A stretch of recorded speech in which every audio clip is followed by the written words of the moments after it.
Bonjour à vous très chers. Le but d'aujourd'hui est de pouvoir vous présenter en bref quelques étapes sommaires en vue de créer une boutique basée sur le dropshipping. Le dropshipping est une technique qui peut vous permettre de générer des revenus supplémentaires et en raison de la nature de cette activité, beaucoup de gens au cours des années y ont manifesté un certain intérêt. Et il y a toute une industrie qui tourne autour de cette technique-là. Et malheureusement, je ne sais pas si je dois dire malheureusement, on trouve sur Internet aujourd'hui tout et à peu près n'importe quoi. Alors il y a des gens qui vous promettent de vous aider à créer une boutique en 2 heures. Je ne suis pas en train de dire que c'est impossible dans l'absolu, mais il y a beaucoup de choses qui vont avec. Et malheureusement, ils vendent cette information comme telle et les personnes qui se lancent là-dedans, finalement, n'y arrivent pas. Alors, ça ne veut pas dire que personne ne peut y arriver. Il y a des gens qui peuvent y arriver, mais ça reste très asymptomatique. Autre chose que j'ai constaté au fil des années, c'est que cette recherche effrénée d'être en mesure de générer des revenus supplémentaires pousse parfois des gens à dépenser de 30 à plusieurs centaines de dollars par mois. Tout ça pour échouer après un certain temps. Alors certains vont se rendre compte après peut-être 1 an que ça ne valait pas la peine, ils vont arrêter. D'autres vont être un peu plus alertes, ils vont arrêter beaucoup plus rapidement.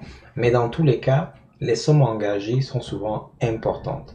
Et le drame dans cette histoire, c'est que la grande majorité des personnes qui font face à ces échecs, ce sont des personnes qui sont entrées dans ces entreprises-là dans le but d'améliorer leur situation financière. Alors vous avez des gens qui n'avaient déjà pas beaucoup, qui utilisent le peu qu'ils avaient pour quelque chose qui, dans 99% des cas, va échouer. Alors ça, c'est vraiment quelque chose que je déplore. J'ai déjà eu à aider plusieurs personnes dans ce genre de situation et j'espère que vous ne serez pas les prochains. Alors, sachant que ce genre d'affaires, c'est vrai pour les affaires en dropshipping, c'est vrai pour les boutiques en ligne tout court, c'est vrai pour n'importe quel commerce, il y a un très haut taux d'échec. Alors, sachant qu'il y a un très haut taux d'échec, est-ce la raison pour laquelle vous devez rester sans bouger? Je suis sûr que si vous avez pris ce cours, c'est parce que d'une façon ou d'une autre, vous avez des idées, que ce soit parce que vous voulez un revenu supplémentaire ou tout simplement parce que vous voulez, de manière générale, vous exprimer dans le domaine du commerce, etc. Cela veut-il donc dire qu'il va falloir laisser mourir vos rêves? Ces rêves qui trottent dans votre esprit à longueur de journée ou alors depuis que vous êtes peut-être adolescent, etc. Moi, personnellement, je ne crois pas. C'est bon de savoir qu'il y a des obstacles à franchir. C'est bon de savoir que la vie ne sera pas rose. C'est bon de savoir que à l'avance il va falloir que vous vous secouiez un peu, que vous vous accrochiez à vos rêves. Mais de là à laisser mourir vos rêves parce que dans la plupart des cas, ça échoue, à mon avis, n'est pas une bonne stratégie. Et autre chose, beaucoup de gens échouent aussi parce que c'est pas le cas de tout le monde, mais beaucoup de gens échouent aussi parfois parce que ils ne mettent pas les choses à la bonne place, ils n'appliquent pas la bonne méthode de la bonne manière, ou parfois parce qu'ils mettent trop d'espoir en quelque chose. En fait, les espoirs qu'ils mettent sont disproportionnés par rapport parfois à la réalité. Alors, si vous connaissez la nature de la réalité, peut-être que vos espoirs ne seront pas disproportionnés et les résultats que vous allez avoir, bon, vous serez capable de les relativiser ou de les mettre dans la bonne perspective. Alors, autre chose, vous pouvez entamer une affaire et puis elle ne marche pas. Et la vérité, c'est que beaucoup d'affaires qui marchent aujourd'hui n'étaient pas forcément programmées pour marcher. Alors, il y en a certaines qui ont été programmées pour marcher, ça veut dire toutes les études de marché possibles que vous pouvez imaginer ont été faites. Et depuis les études de marché, c'était prévu que ça marcherait. Et dans la réalité, ça a marché. Mais vous seriez surpris de voir de grandes entreprises, de grandes firmes qui, malgré toutes les études de marché possibles et imaginables qu'elles ont pu faire, ont quand même échoué. Et à l'inverse, vous avez de très belles histoires du genre aucune étude de marché, ni rien de planifié, presque de l'improvisation totale, et ce sont des succès phénoménaux, des succès mondiaux. Comment savoir à l'avance si ça va marcher ou ça va pas marcher? En vérité, vous ne savez pas. Alors, il peut y avoir des indicateurs, des choses que vous mettez en place qui vont faire en sorte que, ok, vous donnez un maximum de chance à votre projet de marcher, mais ce n'est pas garanti absolument. La meilleure façon de savoir si quelque chose doit marcher ou pas, en général, c'est d'essayer.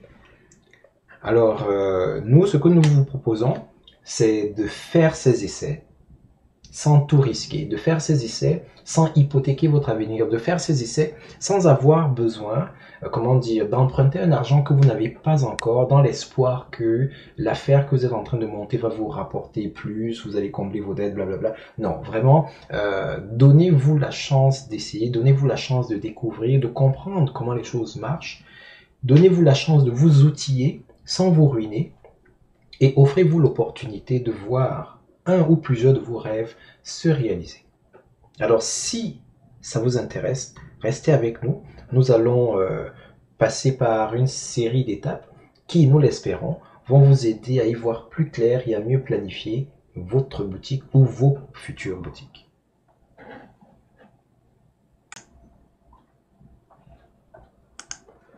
La première des choses qu'il vous faudra mettre en place si vous voulez vous lancer dans le dropshipping, c'est consentir au sacrifice. Il faudra que vous soyez prêt à faire de nombreux sacrifices. Des sacrifices en termes de temps, des sacrifices en termes d'énergie, des sacrifices en termes d'implication. Vous avez probablement vu des tas de vidéos et puis on vous vendait les bénéfices du commerce en ligne. Vous pouvez faire tourner vos affaires et aller vous promener, faire le tour du monde, etc. Ce n'est pas pour dire que ce n'est pas possible, c'est possible. Mais certaines des choses qui ne vous sont probablement pas dites, c'est que pour arriver à ce niveau-là, en général, il vous faut passer par d'assez intenses sacrifices en termes de temps, en termes d'énergie, en termes d'implication, ou alors de sacrifier quand même une bonne somme d'argent. Parce que si vous avez suffisamment d'argent, bon, ben, vous pouvez même à la limite employer des gens pour faire tout le travail qui nécessite du temps, de l'énergie, de l'implication, et vous faites autre chose.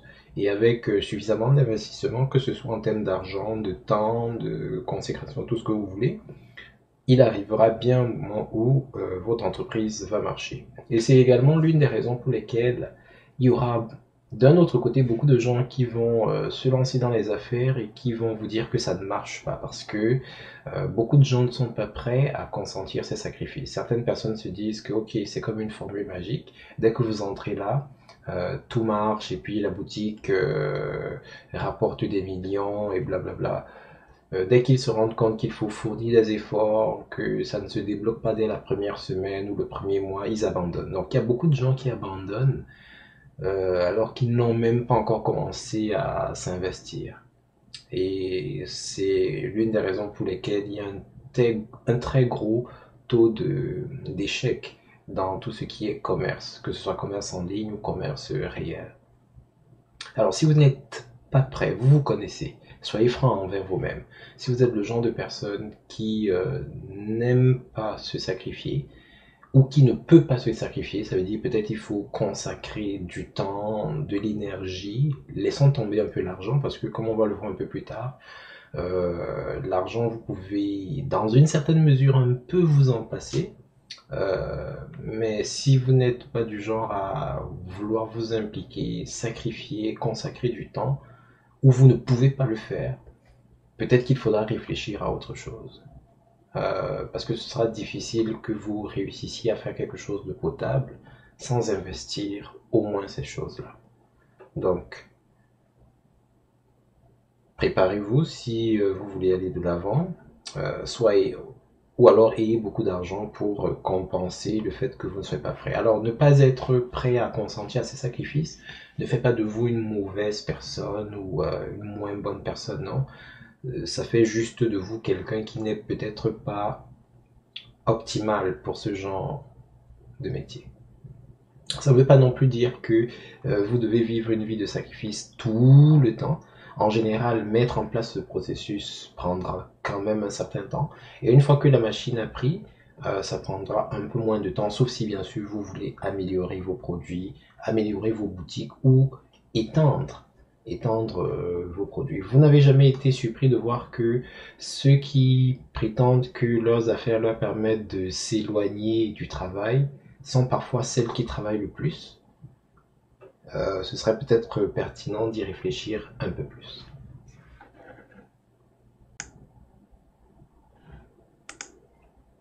La deuxième étape majeure concernant le processus entier est effectivement de comprendre de quoi est-ce qu'il retourne lorsqu'il s'agit de dropshipping. Alors en parlant du principe, le dropshipping c'est une technique qui va vous faire vous différencier un peu des commerces traditionnels. Dans un commerce traditionnel, vous avez un ou plusieurs produits que vous voulez présenter, vendre à des clients. Ces produits-là, soit vous les fabriquez, soit vous les importez d'une façon ou d'une autre, mais vous les acquérez et vous les stockez quelque part, dans un hangar, dans une boutique, tout ce que vous voulez, et les clients, d'une façon ou d'une autre, rentrent en contact avec la marchandise. Lorsqu'ils sont satisfaits, ils achètent la marchandise et vous vous chargez d'acheminer la marchandise vers vos clients. Dans le dropshipping, c'est un peu différent. Ce qui se passe en réalité, c'est que vous identifiez les fournisseurs qui peuvent avoir la marchandise dont vos clients peuvent avoir besoin et vous présentez ces produits de manière virtuelle par un site web, par exemple, à ces clients. Les clients, eux, ils viennent chez vous, ils voient les produits qui les intéressent, ils les achètent et vous payent pour ces produits. Sauf que vous, en arrière, vous allez prendre l'argent qui vous a été remis par les clients et vous payez les fournisseurs. Et ce sont les fournisseurs qui vont se charger de faire parvenir la marchandise aux clients. C'est intéressant pour vous parce que vous ne gérez pas le stock. Parce que lorsqu'il y a un stock à gérer, vous devez toujours vous assurer que le stock est suffisant pour satisfaire les clients. Et puis, parfois vous êtes obligé de commander un peu plus pour ne pas être à court. Le problème, c'est que lorsque vous commandez plus, parfois les clients n'en achètent pas autant. Et parfois, il y a des problèmes d'espace. Il y a toute une logistique à gérer qui est parfois un peu compliquée. Le deuxième avantage du dropshipping, c'est que dans ce processus, vous allez chercher à détecter des produits dont les prix sont relativement bas. Vous allez les revendre aux clients avec une certaine plus-value. Et puis, la différence entre le prix réel du produit et celui que vous avez présenté à vos clients, cette différence-là, elle rentre dans vos poches. Alors, ça peut être très intéressant, surtout lorsque votre principe est assez bien calé. Parce qu'effectivement, si vous avez trouvé les bons fournisseurs, les bons produits et vous avez pu cibler les bons clients, ben, votre boutique peut tourner de manière quasi indépendante de vous, ou du moins avec une intervention minimale, et vous faire rentrer de l'argent de manière assez passive. Donc c'est pour ça qu'il y a tant d'engouement derrière ce dropshipping. Mais pour cela, il faudrait que les choses soient faites correctement. Mais au-delà du principe, il y a aussi une gestion administrative et fiscale qu'il va falloir mettre en place. Parce que vous serez une entreprise, tout dépendamment des lois de votre pays, de votre province, etc. Donc, il faudrait essayer de voir dans quelle catégorie est-ce que vous pouvez vous placer, parce que c'est bien beau, vous allez vous faire de l'argent, mais il faut trouver, il faut respecter les lois de votre pays, de votre province, etc. Donc, trouver le statut juridique qui serait le plus approprié pour ce genre d'entreprise et constituez-vous en entreprise. Donc, ça, c'est des réalités qu'il faudra gérer avec la localité dans laquelle vous vivez. Un autre enjeu, ou alors particularité du dropshipping, c'est que comme vous traitez parfois avec des fournisseurs qui sont répartis dans le monde, euh, et que les produits réels, vous ne les voyez parfois pas, vous ne les touchez pas, il se pose un problème de qualité du produit. La particularité du commerce réel, c'est que les produits, vous avez la possibilité de les voir devant les yeux, de les toucher, de les examiner, etc. Avec le dropshipping, beaucoup de choses se passent en ligne. Vous voyez les choses au travers du prisme d'Internet. Alors, les photos d'un produit peuvent avoir été photoshopées. On peut vous présenter une chèvre alors que c'est un coq qu'on vous vend. Ça peut être vite assez délicat. Donc, trouver, ça veut dire avoir la rigueur nécessaire pour trouver les bons fournisseurs fait partie des choses qu'il vous faudra faire très sérieusement si vous voulez que votre boutique aille de l'avant. Autre enjeu de taille, ce sont les délais de livraison. Pourquoi? Parce que comme vous traitez avec des fournisseurs qui sont répartis dans le monde et que vous cherchez les meilleures sources d'optimisation de vos revenus, ça veut dire que vous allez probablement chercher les fournisseurs qui offrent la meilleure qualité de produit pour le prix le plus bas. Et lorsque vous traitez avec les prix le plus bas, en général, vous allez vous diriger euh, en Asie, en Amérique du Sud, ce genre d'endroits-là. Et parce que ces endroits sont un peu éloignés et que les produits pour arriver viennent très souvent par bateau, toujours pour économiser les coûts, ça fait que vos clients, eux, pour recevoir leurs produits, vont parfois attendre des jours, voire des semaines, et dans certains cas un peu extrêmes, des mois. Alors ça change beaucoup d'Amazon qui parfois vous livre quelque chose 2 minutes après que vous l'ayez commandé. Bon, j'exagère, mais Amazon fait quand même un peu fort. Il y a des fois où vous commandez un produit le matin et puis l'après-midi vous le recevez. Alors ce n'est vraiment pas cet ordre de grandeur là que vous risquez de proposer à vos clients. Donc il faut être conscient de cela, sachant que ça peut occasionner des incompréhensions. Il faudra trouver le moyen de documenter cela et de supporter et d'accompagner vos clients pendant leur période d'attente. Autre élément qui est aussi une conséquence des deux précédents, la qualité des produits et les délais de livraison, c'est la gestion des retours. Surtout si vous êtes dans une entreprise qui traite les vêtements, les chaussures, ce genre de choses-là, parce que comme la boutique est en ligne, malheureusement, il y a des gens qui ne connaissent pas nécessairement bien leur mesure en termes de pointure, en termes de taille, etc. Et parfois, même lorsqu'ils connaissent, d'un fournisseur à l'autre, parfois ça change. Donc, vous pouvez avoir un t-shirt, je prends un exemple, un Nike, et un t-shirt Reebok, taille M. Il se peut, dans certains cas, que M chez l'un soit un peu plus grand ou un peu plus petit que le M chez l'autre. Alors, le client, peut-être, il connaît sa taille, il sait que c'est M qui lui convient, sauf que pour cette marque-là en particulier, pas convoque, quand il commande un t-shirt M, ben, ça arrive beaucoup plus petit. Alors, il n'est pas content, il vous retourne ça. Alors si vos fournisseurs étaient dans la même ville ou alors si vous aviez une boutique réelle, bon ben, ce serait peut-être pas si compliqué, le client n'a qu'à revenir et présenter un produit en très bon état là et puis vous lui donnez un autre produit. Mais comme c'est en ligne et que vos fournisseurs sont répartis dans le monde et que les choses sont transférées par bateau, oh là là, donc imaginez par exemple que pour que le produit arrive simplement que ça prenne 2 semaines. Et le client vous renvoie le produit, vous renvoyez, ça prend peut-être une semaine. Pour qu'il vous renvoie encore un autre produit, ça fait que le processus global va prendre 5, 6 semaines. C'est très long et ça peut être très compliqué. Donc, dans votre choix de produit à vendre, il faudra prendre cela en considération. Dans votre gestion de la relation client, il faudra également prendre cela en considération. Est-ce que vous gérez les retours? Comment est-ce que vous les gérez? Sous quelles conditions? C'est très important parce que si vous voulez juste vendre en supposant que tout ira très bien, c'est un peu naïf. Vous aurez peut-être du succès, mais il arrivera à un moment donné que un client ait commandé la mauvaise chose ou alors je sais pas trop, et il faudra gérer ça. Et si vous gérez mal, c'est la réputation de votre boutique qui peut partir en fumée, surtout à cette ère des réseaux sociaux où c'est tellement facile de descendre la réputation d'une entreprise, d'une boutique. Donc il faudra faire très attention, il faudra en tenir compte.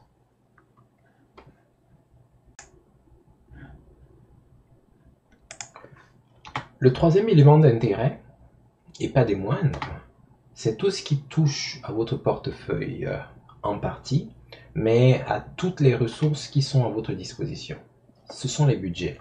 Il est important de définir ou d'établir les budgets dont vous allez vous servir pour fonctionner.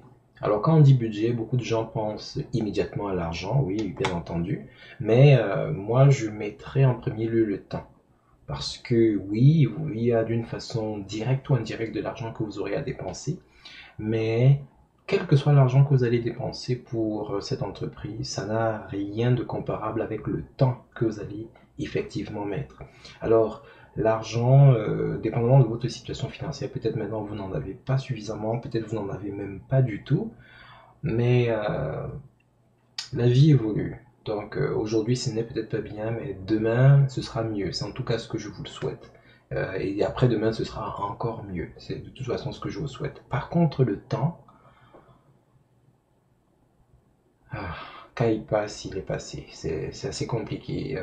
Donc la manière dont vous le gérez va être très cruciale. Il faudrait, comme on l'a dit en toute introduction, que vous soyez prêt à faire des sacrifices, que vous soyez prêt à vous consacrer à votre entreprise, que vous soyez prêt à rechercher les produits les plus appropriés pour vos clients, que vous soyez prêt même à chercher ces clients, parce que parfois on cherche le produit et après on cherche le client qui va avec le produit, alors que parfois c'est l'inverse. Il faut identifier le client, savoir ce qu'il veut, et puis trouver le produit qui lui correspond. Parfois c'est un peu plus simple de cette manière, mais beaucoup de gens font le contraire. Bon, ben ça c'est pour un autre moment. Trouver les bons producteurs, les bons fournisseurs plutôt, suivre les commandes, suivre l'évolution, la sécurité de votre plateforme. Et ce sont des choses qui nécessitent du temps, surtout si vous voulez avoir une entreprise qui évolue, qui s'adapte au rythme extrêmement changeant des personnalités, des époques, des technologies, tout ça. Ça va vous prendre du temps. Alors, si vous n'avez pas vraiment de temps, je ne sais pas si je dois dire malheureusement, vous risquez de devoir banquer un peu plus d'argent que d'habitude. Alors le but de tout ce cours-ci et de tous les cours corollaires, c'est de vous démontrer que même en ayant des ressources un peu limitées, vous pouvez quand même faire des affaires, vous pouvez quand même explorer, trouver votre voie. Mais nous ne devons pas être naïfs sur un point. En plus de tout cela, il faudra adjoindre beaucoup de temps. Et si vous voulez complètement ignorer tout ce qui est gestion du temps, alors il faudrait, pour compenser, avoir de l'argent. Parce qu'avec de l'argent, vous pourrez peut-être avoir des collaborateurs que vous allez payer et qui vont, eux, passer ce temps-là à trouver les fournisseurs, les clients, blablabla, etc., etc. Donc ça, c'est très important. Et autre chose, il y a les ressources que vous allez utiliser directement ou indirectement. Alors avant même de commencer le projet, avant même de savoir ce que vous allez vendre, à qui vous allez le vendre, comment vous allez le vendre, il faut déjà établir cela parce que la nature du budget que vous avez va déterminer les stratégies d'ensuite. Ici, il faut être clair avec vous-même. Si vous avez du mal à joindre les deux bouts, que lorsque la fin du mois arrive, qu'il est difficile pour vous d'avoir 100 $ qui se baladent sans avoir rien à faire dans votre compte en banque, si c'est absolument impossible, soyez franc envers vous-même et dites-vous que vous partez avec 0 $ et essayez de voir quelle est la stratégie qui peut marcher dans le cas où vous avez 0 $. Si vous réussissez à faire que 100 $ puissent se balader dans votre compte en banque, par exemple, à la fin de chaque mois, et que ces 100 $ vous êtes prêt à les investir pour votre entreprise ou pour vos futures entreprises, dites-vous que votre budget maximal c'est 100 $. Ça c'est en ce qui concerne l'argent. Maintenant en ce qui concerne le temps, pour vous sortir de la situation dans laquelle vous êtes, combien de temps êtes-vous prêt à investir par jour, par semaine, par mois? Combien d'heures, combien de minutes? C'est très important que vous soyez franc, que vous soyez vrai. Ne prenez pas un engagement qu'après vous n'allez pas être capable de tenir, ou alors ne vous croyez pas plus beau que vous ne l'êtes en réalité. C'est pas pour dire que vous êtes laid, non, vous êtes très beau. La preuve, c'est que vous avez choisi un cours de Soka Wakata. Tous ceux qui prennent des cours de Soka Wakata sont beaux et belles. Bon, bref, ça c'est une parenthèse. Mais c'est juste pour vous dire, parce que là, il s'agit pas de votre vie. Je ne voudrais pas limiter le succès ou l'échec en affaires à votre existence à un succès ou un échec en affaires. Mais c'est une question déterminante qui peut vous aider à mieux canaliser les succès ou les échecs que vous pourrez avoir par la suite. Donc c'est vraiment une décision lucide que vous devriez faire à ce niveau-là. Et c'est pareil également pour les ressources. Donc établissez ça clairement. C'est bien que vous connaissiez vos limites avant même de commencer. Et sur la base de ces limites-là, que moi j'appelle les budgets, en temps, en argent et en ressources, vous allez établir votre stratégie. Lorsque vos budgets ont été établis, la quatrième étape consiste à vous concentrer sur les outils. Quels outils allez-vous utiliser? C'est très important. Alors par outil, on parle par exemple de la plateforme. La plateforme, c'est le système ou la combinaison de systèmes dont vous allez vous servir pour construire votre boutique. On parle de boutique en ligne ici. Alors, les champions dans la catégorie sont principalement Shopify et WordPress. Je n'ai pas les statistiques pour ce cours-ci, mais ce sont les principaux champions. Alors, un des arguments de vente de Shopify, c'est que il vous simplifie tout ce qui est gestion de la boutique et des services qui vont avec la boutique, les systèmes de paiement et tout le reste. Tout ça, c'est centralisé, une seule interface. Et puis, le principe de création du site web, de la plateforme et tout ça, c'est relativement facilité. Ok, ça c'est Shopify. Wix est un peu différent. Eux aussi, ils ont des boutiques. Ils sont capables de gérer les boutiques en ligne et même les boutiques de dropshipping. Mais eux, leur principal argumentaire, c'est que la création de sites web peut se faire de manière absolument transparente. Vous n'avez pas besoin de connaître la programmation ou d'engager un programmeur, etc. Vous pouvez le faire. À l'extrême spectre, vous avez des solutions personnalisées, c'est ce que j'appelais autres. C'est-à-dire, ce n'est pas l'un des principaux là, c'est peut-être du Magento ou bien d'autres systèmes plus ou moins lugubres ou encore un système entièrement personnalisé. Bon, on va éliminer autres parce que c'est parfois beaucoup plus compliqué, moins répandu, etc. Et puis vous avez WordPress de l'autre côté. Alors pendant longtemps, Wix, même jusqu'à présent, il y a encore des publicités de ce genre, où Wix s'oppose à WordPress en disant que, en fait, moi, ce que je comprends de cette publicité-là, c'est qu'ils reconnaissent la puissance de WordPress seulement.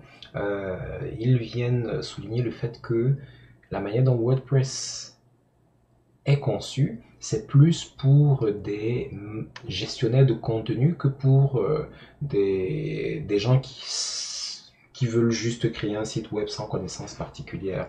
Alors pour moi cet argument était vrai.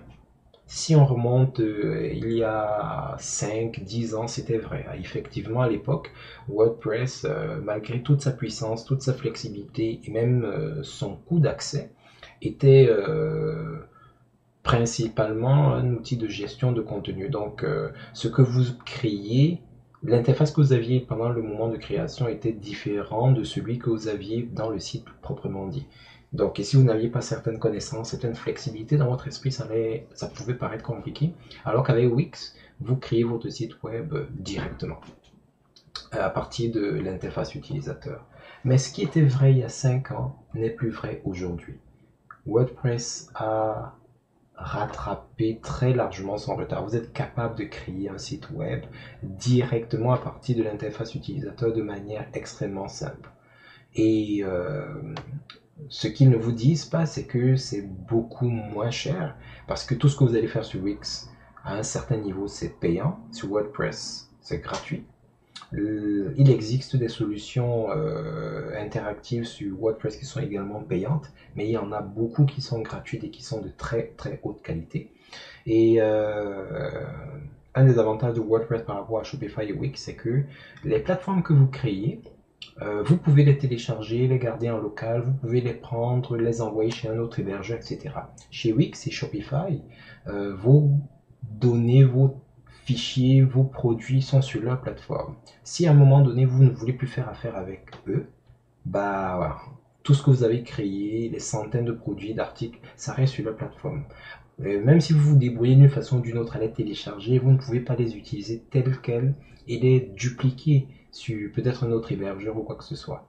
C'est extrêmement compliqué, extrêmement long parce que ce sont des systèmes fermés, des systèmes propriétaires. Avec WordPress, il y a juste 2 ou 3 fichiers à télécharger et puis vous pouvez dupliquer votre site web en local ou chez un autre hébergeur. Alors, la particularité de Shopify, c'était que eux, ils facilitaient tout le processus de gestion de la boutique en ligne, le processus e-commerce, etc. Alors c'est vrai pour certains aspects, je ne vais pas entrer dans les détails, c'est vrai quand même pour certains aspects. Le problème c'est que pour des gens qui ont, comment dire ça, des limites ou alors, des blocages financiers, qui essayent de s'en sortir, euh,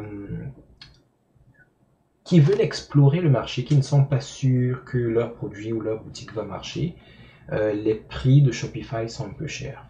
Alors, je vais être clair avec vous. Si vous êtes sûr et certain que votre produit est un bon produit, vos fournisseurs sont de bons fournisseurs, vous êtes sûr de rejoindre les personnes qui ont besoin des produits que vous vendez et que vous avez le budget nécessaire, euh, en général, ne vous cassez pas trop la tête, hein.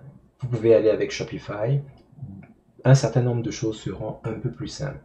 Je dis bien un certain nombre de choses, pas tout. Seront un peu plus simples. Mais si à l'une des conditions que j'ai citées tout à l'heure, il y en a une qui ne vous correspond pas, je pense qu'il serait plus simple pour vous d'utiliser WordPress. Alors pourquoi est-ce que je le dis? Tout simplement parce que avec Shopify, vous devez dépenser en moyenne entre 30 et 300 dollars par mois. Alors si vous êtes de la catégorie de ceux qui ne réussissent même pas à faire que 30 dollars survivent dans leur compte à la fin du mois, investir 30 dollars par mois, ça c'est juste la plateforme, hein, et le nom de domaine et tout ça, pour peut-être vous rendre compte 5 ou 6 mois plus tard que votre boutique ne marche pas, c'est une perte de temps et une perte d'argent. Pire encore, si vous allez avec les taux un peu plus élevés pour avoir toutes les fonctionnalités et tout, à environ 300 dollars par mois, c'est presque du suicide. Il y a des gens qui parfois, dans l'espoir que leur boutique marche, vont emprunter de l'argent ou bien utiliser de l'argent sur la carte de crédit pour créer le système et tout et tout et tout. Tout ça pour se rendre compte 5, 6, 10 mois plus tard que ça ne vaut pas la peine. Mais ils se sentent davantage endettés. Ils ne comprennent pas nécessairement mieux le système parce que ils se sont concentrés juste sur un système. Il y a peut-être une certaine expérience qu'ils ont acquise, mais c'est pas suffisant et en plus ils sont endettés au passage. Alors si vous faites des milliers d'argent, c'est pas vraiment un problème pour vous, il n'y a pas de souci, allez-y avec. Alors moi je le dis pourquoi? Parce que parfois sur internet vous voyez des vidéos, les gens vous exhortent à utiliser Shopify, etc., etc. Et lorsque vous faites attention, vous regardez plusieurs de leurs vidéos, à un moment donné vous allez vous rendre compte qu'ils vous disent: ah ben j'étais peut-être au bord du gouffre, je n'avais plus d'argent, alors j'ai investi 2000 dollars pour faire ci, pour faire ça. Alors je respecte le fait qu'ils se trouvent dans des situations difficiles parce qu'ils peuvent investir 2000 dollars, mais tout le monde n'est pas logé à la même enseigne. Il y a des gens qui vont vous dire que, ok, ils sont ruinés, ils sont pauvres et tout ça, mais quand ils vous disent ça, c'est parce qu'en fait, lorsque SpaceX va faire des voyages dans l'espace, ils pourront pas acheter un billet dans la navette spatiale. Eux, c'est leur niveau de frustration et de pauvreté. Alors qu'il y a d'autres personnes qui vont vous dire que à la fin du mois, je suis pas capable de dégager 100 dollars rien qu'à moi. Tout va dans les factures, tout va, etc., etc. Alors, si vous êtes le genre de personne qui vous sentez foiré parce que SpaceX, vous pouvez pas voyager là-dedans, vous pouvez aller avec Shopify. Si vous êtes plus dans l'autre spectre, c'est-à-dire c'est difficile que 100, 200 dollars flottent dans votre compte en banque comme ça, alors je vous recommande WordPress. Il est vrai que les étapes initiales de la création d'un site web sur WordPress sont un peu plus compliquées, pas compliquées, mais c'est différent que sur Shopify ou sur Wix, mais ce sont des choses qui s'apprennent. Ok, vous êtes sur un ordinateur aujourd'hui, vous n'êtes pas né avec un ordinateur, vous avez appris à l'utiliser. Dropshipping, vous n'en aviez pas entendu parler avant. Aujourd'hui, vous en savez peut-être un peu plus, pas forcément à cause de Soka Wakata, mais à cause d'autres choses. C'est parce que vous l'avez appris. Donc, ce que vous ne savez pas faire aujourd'hui, c'est simplement parce que vous n'avez pas appris à le faire. Vous apprenez à le faire, demain, après-demain, vous saurez le faire. Alors, ce qui peut vous paraître difficile ou compliqué aujourd'hui, demain, ce sera de la routine. Donc ne vous laissez pas freiner éventuellement par cela. Au-delà de la plateforme, nous avons ce qu'on appelle le thème. Le thème, c'est quelque chose qui va venir définir l'aspect visuel de votre plateforme, de votre site web. Sur Shopify, sur Wix, nous avons des thèmes qui sont gratuits et qui sont même aussi parfois efficaces. C'est pareil également sur WordPress. Moi, ce que je vous dirais par rapport au thème, c'est que là également, la nature du budget que vous avez défini va vous guider. Si vous avez un budget extrêmement serré, optez pour des thèmes gratuits qui offrent les fonctionnalités dont vous avez besoin. Ces thèmes ne seront peut-être pas sensationnels, ce ne sera pas le genre de thème pour lesquels vous pouvez avoir forcément un coup de foudre, le genre qui vous marque à vie ou qui fait battre votre cœur. Mais vous savez quoi? Pour avoir été dans le monde du web pendant un certain nombre d'années, je peux vous dire que oui, l'aspect graphique est important, mais ce n'est pas critique. Vous-même, combien de fois avez-vous vu un site web couper le souffle? Je ne suis pas sûr que si on vous demande de citer les 3 sites web que vous aimez le plus, que vous allez en citer un parce que son design est à couper le souffle. En général, les sites web qui vont vous plaire le plus, ce sont les sites web qui proposent des produits qui vous intéressent, qui proposent des informations qui vous intéressent. C'est rare que vous allez vous mettre à parler de la manière dont les icônes sont assemblées, de la manière dont les couleurs sont... on ne parle pas de ça en général. En général, c'est ce site web me plaît parce que je peux acheter ci, je peux acheter ça, je peux trouver ci, je peux trouver ça. Et c'est la même chose pour plein de gens. Alors la beauté en tant que telle n'intervient que si par exemple on a 2 sites qui sont égaux en termes de capacité de contenu, et puis il faut faire la différence entre l'un et l'autre. Naturellement, celui qui a la meilleure expérience, le meilleur jeu de couleurs, etc., va gagner pour certains utilisateurs, mais en dehors de ça, ça ne gagne pas grand-chose. Et puis si vous trouvez des gens qui vous disent tous les sites magnifiques qu'ils ont vus, demandez-leur combien de produits ils ont acheté sur ces sites qu'ils ont trouvé magnifiques. En général, ceux qui passent le temps à analyser la beauté d'un site, l'harmonie des couleurs, ce genre de choses, ce sont des gens qui n'achètent pas les produits. Donc si vous voulez créer une boutique et vous voulez des admirateurs d'œuvres d'art, c'est correct, mais la probabilité pour qu'ils vous achètent des produits est très faible. Ceux qui achètent vraiment les produits, ils passent pas des heures et des heures à contempler la beauté d'un site web. Donc allez-y avec un thème simple, gratuit, qui fait ce que vous voulez faire. C'est-à-dire que si c'est pour une boutique, prenez un thème orienté e-commerce, par exemple. Bon, là on est dans le e-commerce, mais si c'est un site web, par exemple, généraliste, ou un site web corporatif, prenez un thème qui est à orientation corporative ou généraliste, tout simplement. Ne vous cassez pas trop la tête à le personnaliser trop, ça prend du temps, ça prend des ressources, alors que ça ne se traduit pas nécessairement en vente. Les extensions sont, comment dire, les fonctionnalités que vous pouvez adjoindre à votre site web, ce que votre site web est capable de faire. Ça peut être afficher une carte Google Maps, ça peut être afficher un formulaire de contact, ça peut être proposer les prix de vos produits en plusieurs devis, c'est-à-dire peut-être en dollars canadiens, en francs, non, le franc français n'existe plus, en euros, en roubles, en aira, la monnaie du Japon, c'est encore quoi là, en yens, etc., etc. Donc, ça, ce sont des fonctionnalités. Alors, lorsque vous allez rechercher votre thème, ce qui est d'intéressant, c'est que certains thèmes, en dehors de l'aspect graphique, proposent également des fonctionnalités. Alors, ça peut être intéressant parce qu'en installant certains thèmes, ils vont venir directement installer les extensions appropriées. Il y a des thèmes qui ne vont pas installer les extensions appropriées, mais vont vous indiquer quelles extensions à installer. Là également, choisissez les thèmes et les extensions qui sont gratuites et qui font plus ou moins ce que vous avez à faire. Shopify en a quelques-unes. Mais quand même, pour avoir de bonnes fonctionnalités, la plupart du temps, il faudra payer. C'est pareil avec Wix. Et d'ailleurs, même la plupart de ces plateformes, pour que vous ayez la fonction e-commerce, vous devez avoir un plan qui est plus cher que le plan de base. Sur WordPress, vous avez juste besoin d'un hébergeur. Et puis c'est tout. Il faut que votre hébergeur ait une base de données MySQL ou MariaDB. Et puis, vous êtes capable d'installer WooCommerce qui est gratuit et avoir les fonctions d'e-commerce. Donc, si votre budget est extrêmement limité, vous savez quelle est notre recommandation. Dernière chose parmi les choses principales à voir, parmi les outils, ce sont les plateformes de paiement. Vous allez vendre des choses en ligne, c'est-à-dire que les gens vont utiliser leur carte de crédit pour vous payer, mais il faut bien qu'ils soient capables d'envoyer leur argent vers votre compte d'une façon ou d'une autre. Alors les champions dans les paiements en ligne sont PayPal et Stripe. Si vous allez avec Shopify, vous aurez la solution propriétaire de Shopify. J'ai oublié comment ça s'appelle, mais bref, c'est une solution qui est intégrée à Shopify et qui permet de gérer les paiements.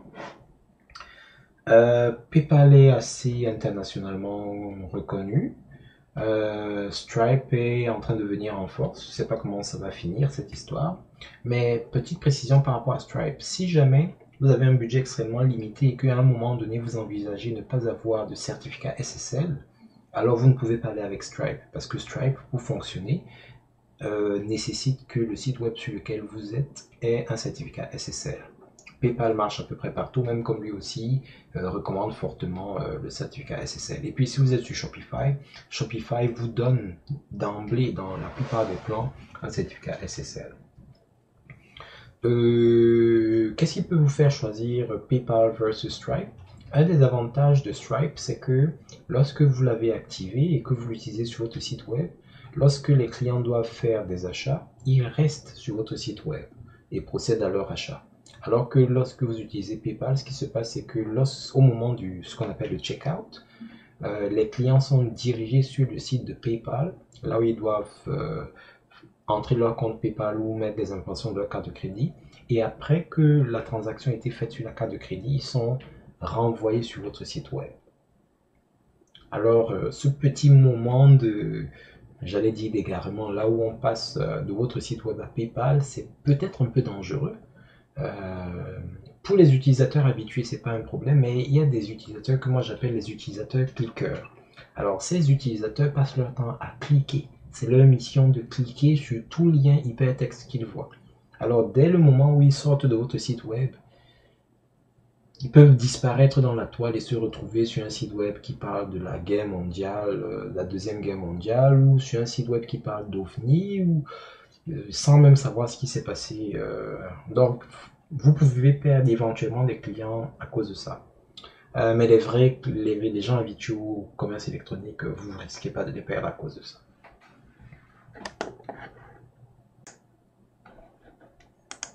Étape numéro 5. Ça concerne ce qu'on appelle la niche. Il s'agit pour vous de sélectionner la niche de fonctionnement adaptée à votre boutique. Alors la niche, c'est quoi? La niche, c'est le secteur d'activité, le domaine dans lequel va se spécialiser votre boutique. Quel genre de produit est-ce que vous allez acheter ou proposer plutôt à vos clients, etc. Alors, un des premiers aspects à considérer, c'est l'étendue de votre niche. Est-ce qu'elle sera générale? Est-ce qu'elle sera particulière ou est-ce qu'elle sera ciblée? Une niche d'étendue générale, c'est ou alors une boutique générale, disons plutôt comme ça, c'est une boutique qui vend un peu de tout. Un peu comme Amazon. Sur Amazon, vous pouvez trouver tout. Vous pouvez trouver des papiers, vous pouvez trouver des boucliers thermiques nucléaires. Bon, j'exagère, je suis pas sûr qu'il y ait ça sur Amazon, mais il y a des sites web comme ça. C'est-à-dire, vous arrivez dans certains magasins, vous pouvez trouver tout et n'importe quoi. La nourriture, tout et n'importe quoi. Donc il faut savoir si c'est ça qui vous intéresse. Alors les avantages de ça, c'est que vous pouvez rejoindre un tas d'individus complètement différents. Vous pouvez vendre un tas de produits différents. Si un produit ne marche pas, bon, les 50 000 autres produits que vous vendez vont il y a quelques produits parmi tous ceux-là qui vont forcément marcher, ça devrait, sinon vous devriez être extrêmement malchanceux ou quelque chose comme ça. Donc, et il se peut même que vous ayez plusieurs produits qui marchent en même temps. Alors, l'étendue particulière, ça veut dire que vous ne vous limitez pas à un seul produit, mais vous vous limitez à une gamme de produits qui sont plus ou moins reliés à un sujet, etc., etc. Donc, vous pouvez par exemple choisir la niche des propriétaires d'animaux. Bon, c'est même ça, c'est même un peu vaste, des propriétaires de chiens. Donc, c'est-à-dire vous faites une boutique pour ceux qui ont des chiens. Donc, dans cette boutique, vous allez peut-être vendre des colliers, peut-être de la nourriture pour chiens, peut-être des dispositifs de toilettage pour les chiens, des gadgets pour chiens, etc. Donc, c'est vraiment orienté chien, par exemple. Donc, on ne va pas retrouver des boucliers thermiques parce que les chiens n'utilisent pas les boucliers thermiques, par exemple, et etc. Ce genre d'incohérence. Ou alors, vous pouvez avoir une étendue extrêmement ciblée, c'est-à-dire vous vendez un type de produit extrêmement spécifique. Vous pourriez par exemple vous concentrer sur des haut-parleurs. Vous vendez des haut-parleurs Bluetooth uniquement. Vous ne faites rien d'autre. Alors les haut-parleurs peuvent être petits, ils peuvent être grands, ça peut être des haut-parleurs de basse, ça peut être des haut-parleurs treble, ça peut être des haut-parleurs pour système home cinéma, mais ils seront tous Bluetooth par exemple. Ça c'est extrêmement ciblé. Alors, vous faites pas juste des trucs. Et puis, vous pouvez aller encore un peu plus ciblé que ça en faisant un site web qui vend un seul type de produit.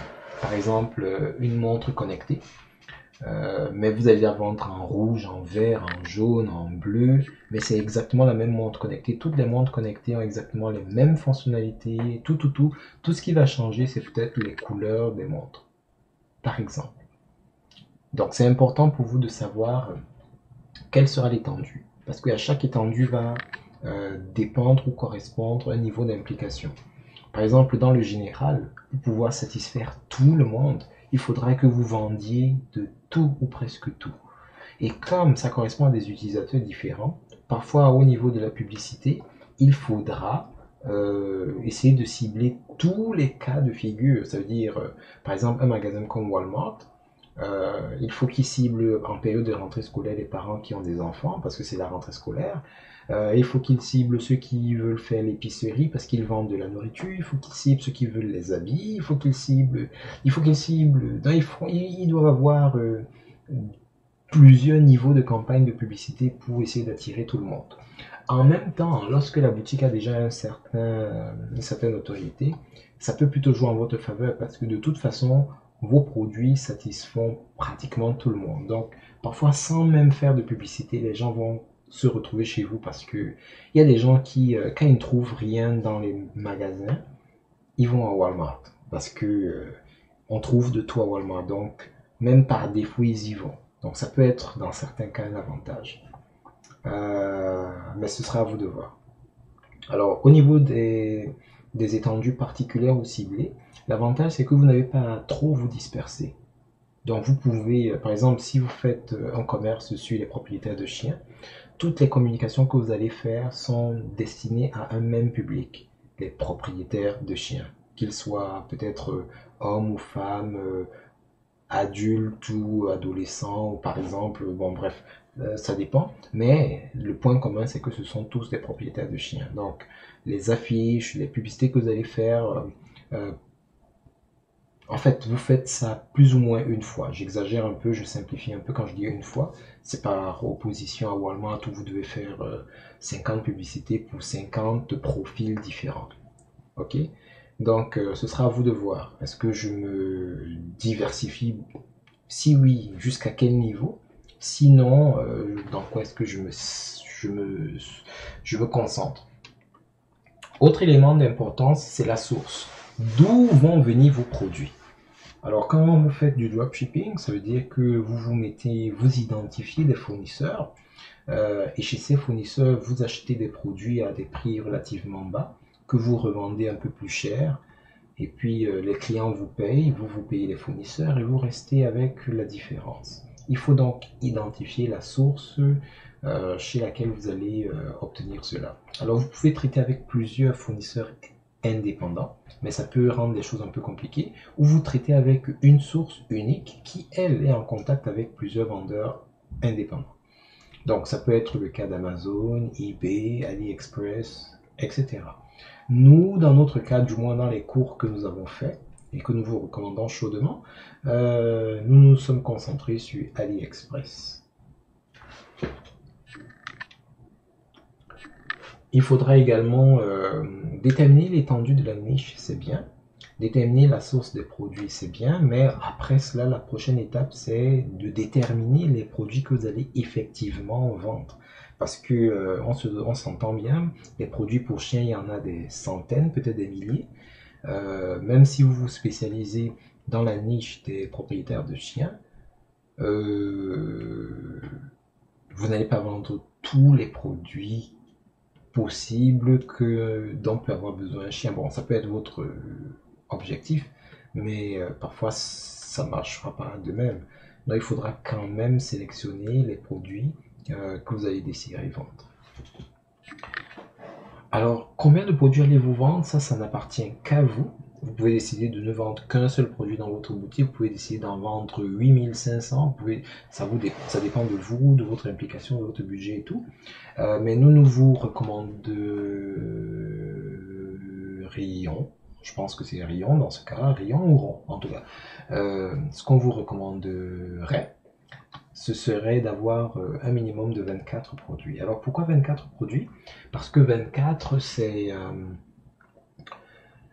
nombre intéressant parce que c'est 6 fois 4, c'est 4 fois 6, c'est 2 fois 12, c'est 3 fois 8, etc., etc. Donc, tous les chiffres que nous avons prononcés, c'est juste des manières de représenter vos produits.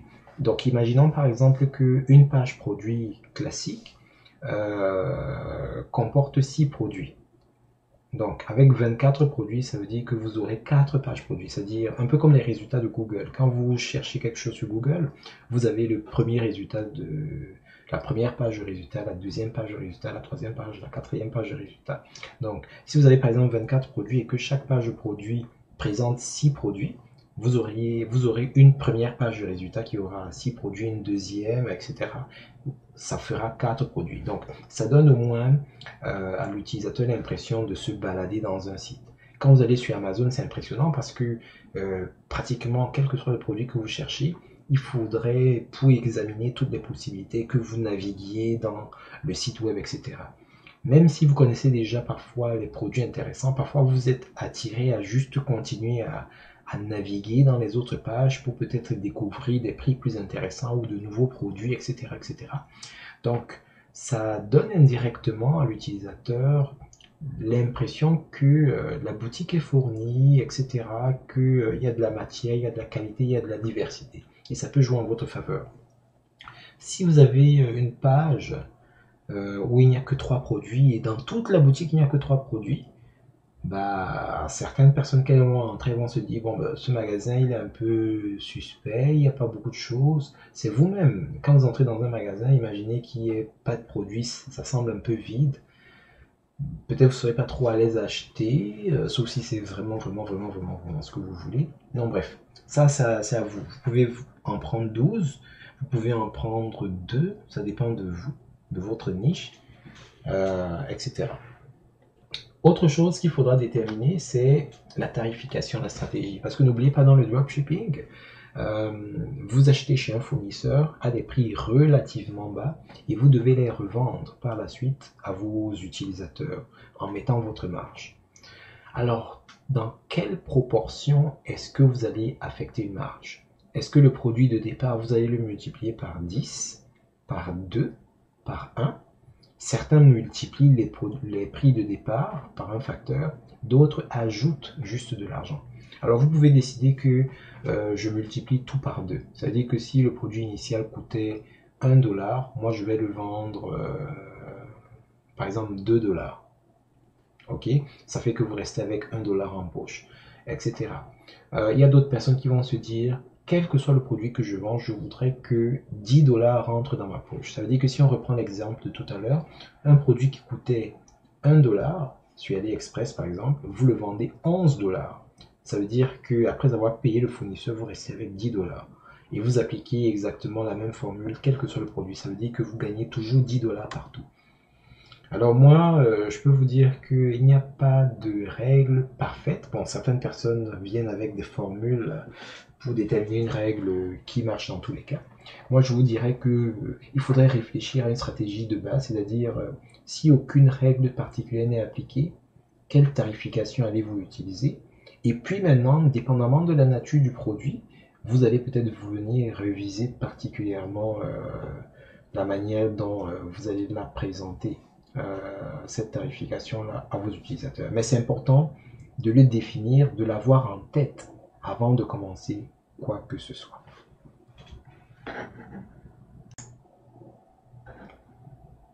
Étape numéro 6. Il faut définir la structure de votre site web avant même de commencer à le construire, avant même d'avoir le nom de domaine. Il faut y penser, il faut savoir ce que vous comptez faire, comment vous comptez le faire. C'est très important. C'est important de séparer les processus parce que c'est quelque chose que vous pouvez faire pendant la création du site web proprement dit. Mais je pense que pour des raisons d'optimisation, c'est mieux de le faire avant. Ça veut dire, quand vous allez mettre en place votre boutique, il faudrait que vous ayez des processus différents. Lorsque vous êtes en train de rechercher des produits, concentrez-vous uniquement à la recherche de produits. Lorsque vous êtes en train de rechercher des fournisseurs, concentrez-vous uniquement à la recherche de fournisseurs. Pendant que vous recherchez le fournisseur, ne cherchez pas le produit, ne pensez pas au contenu du site web, ne pensez pas au paiement. Vous pouvez le faire. On a un cerveau extrêmement puissant qui est capable de tout faire. Il y a des gens qui disent qu'ils sont capables de réfléchir à 50 000 choses en même temps. Tant mieux pour ces personnes. Mais moi, ce que je dis, c'est que si vous êtes capable de réfléchir à 50 000 choses en même temps de manière efficace, quel niveau d'efficacité aurez-vous si vous vous concentrez juste sur une chose? Vous la ferez 50 000 fois mieux, 50 000 fois plus vite également. Donc, mais ça vous appartient. Mais pour que les choses soient plus simples, je pense que c'est mieux de penser chaque chose différemment. Alors la structure, vous allez la définir comme bon vous semble. Mais il y a certains éléments qui, à notre avis, sont critiques et devraient en faire partie de toute façon. C'est bien entendu, par exemple, le cas de la page d'accueil, parce que c'est la principale page de votre site web. Alors, page d'accueil, c'est une fonction. Ça ne détermine pas nécessairement le contenu. Alors, votre page d'accueil peut être en même temps la page de la boutique de votre site web. Quand on dit page d'accueil, ça veut tout simplement dire que si le nom de votre site web, c'est par exemple sokawakata.com, entre parenthèses, je vous invite à regarder le site web sokawakata.com pour découvrir les astuces qu'on publie de temps à autre, mais également les cours que nous proposons à des tarifs exceptionnelissimes. Oui, ce mot n'existe pas parce que le genre de tarifs que nous proposons sur notre site web est tout aussi inexistant dans la planète Terre, sur la planète Terre. Donc, allez consulter ce site web. Bon, on ferme la parenthèse. Lorsque... hop, j'ai oublié ce que je disais. Mais bref, la page d'accueil, c'est tout simplement la page, voilà, c'est ça, c'est la page qui apparaît lorsque vous tapez simplement le nom de votre site web. Donc, par exemple, si vous tapez sokawakata.com, tout court, la première chose qui apparaît à l'écran, c'est la page d'accueil. Alors, vous pouvez décider que cette page d'accueil soit une page qui résume à peu près votre site web, c'est-à-dire qu'un peu de section de... Chaque section de votre site web va y être représentée plus ou moins. Vous pouvez décider que ce soit une page toute neutre, comme vous pouvez décider que ce soit une page spécifique, comme par exemple la page de la boutique. Ok? Donc la page d'accueil, c'est tout simplement la page principale de votre site web. Elle est quasiment inamovible. Vous pouvez présenter également une page qui présente votre entreprise. C'est toujours bon. Statistiquement, je me suis rendu compte que c'est pas nécessairement une des pages qui est regardée le plus. Sauf si la boutique vient d'ouvrir. Quand la boutique vient d'ouvrir, de plus en plus d'utilisateurs consultent cette page. Alors comment est-ce que je sais ça? J'ai étudié les pages de dizaines et de dizaines d'entreprises, les statistiques de Google Analytics. Et après un certain temps, vous pouvez voir quelle proportion de personnes ouvrent telle ou telle page. Alors, accueil, bien entendu, c'est une des pages les plus utilisées. La page boutique également que nous allons voir. À propos, c'est une page ou About Us ou un autre sujet ou tout ce que, ou présentation, tout ça c'est les mêmes choses. Alors c'est une page qui, lorsque la boutique est déjà établie, elle est à peine regardée, mais lorsque la boutique vient de commencer, elle est toute neuve, c'est une page qui est énormément consultée.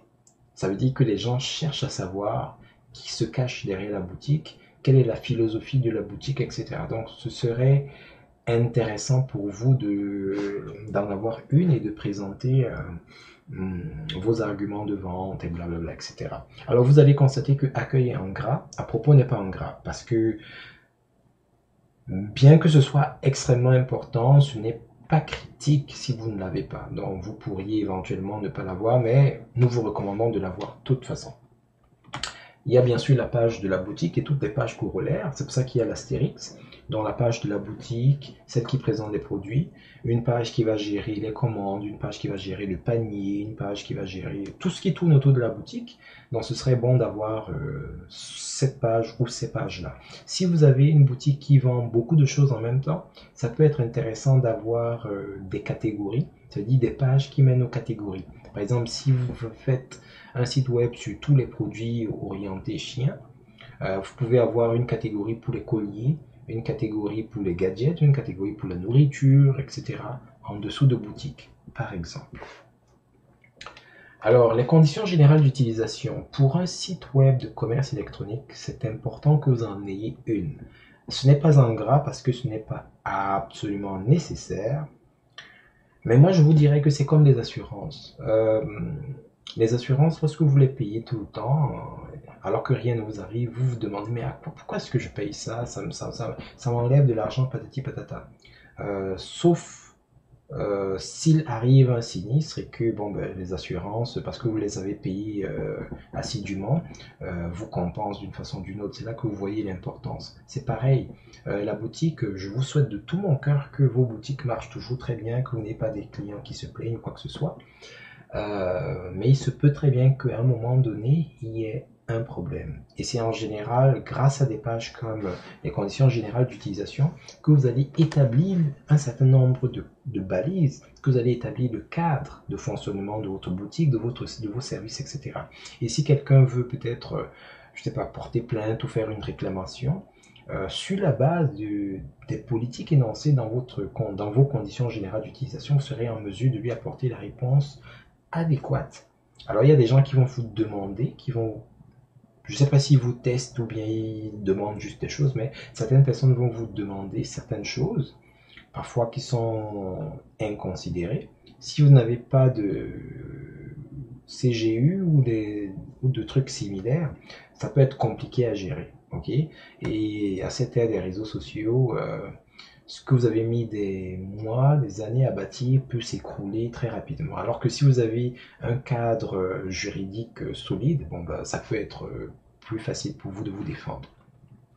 Il y a plein d'autres pages similaires à CGU que vous pourriez avoir, comme par exemple la page politique de confidentialité, la page pour la gestion des retours, les remboursements, ce genre de choses. Mais si vous ne voulez pas avoir un site web gargantuesque avec des tas de pages et des sous-pages, avec plein d'articles juridiques compliqués, tordus et tout ça, je vous suggère de créer une page foire aux questions, FAQ, où vous allez adresser les questions qui sont susceptibles de venir ou de revenir régulièrement. Et c'est une page que vous pouvez mettre à jour régulièrement, parce que bon, à un moment donné, quand votre boutique va commencer à porter ses fruits, les gens vont vous poser tout genre de questions et vous allez vous rendre compte qu'il y a des questions auxquelles vous répondez presque tout le temps. Donc au lieu de vous casser la tête, vous ajoutez cette information dans la FAQ, et si ce genre de questions reviennent, bon ben, vous les dirigez vers la FAQ, tout simplement. Donc FAQ, ça peut être une façon habile de ne pas avoir une page politique de confidentialité, conditions générales d'utilisation, livraison, retour, remboursement, toutes ces choses-là. Vous pouvez également avoir un journal ou un blog. Alors, c'est pas absolument obligé, mais le problème avec le commerce électronique, c'est que c'est pas tout à fait comme la nourriture. La nourriture, vous achetez par exemple une pizza ou de la salade aujourd'hui, il y a des chances que la semaine prochaine, vous ayez besoin encore de salade, ou d'oignons, ou de tomates, ou de yaourt, ou etc. Parce que c'est comme ça la nature de la nourriture. Bon, je fais des vers sans en avoir l'air. Par contre, si vous vendez, je sais pas moi quoi, des vêtements, il se peut bien que quelqu'un achète une chemise ou un t-shirt ou un pantalon aujourd'hui, et que pour la prochaine ou les 2 prochaines années, il n'ait plus besoin de pantalon. Ça se peut très bien. Donc, comment est-ce que vous faites pour garder le contact avec vos utilisateurs? Ça peut être par l'entremise d'un journal. Donc, ils ont déjà acheté ce qui les intéressait, ils n'ont plus besoin vraiment de produits, mais vous voulez garder un certain contact avec eux. Donc, vous publiez des articles qui vont dans leur intérêt, dans l'intérêt de votre boutique. Peut-être des articles qui mettent en valeur vos produits, des articles qui expliquent comment utiliser vos produits de la bonne façon.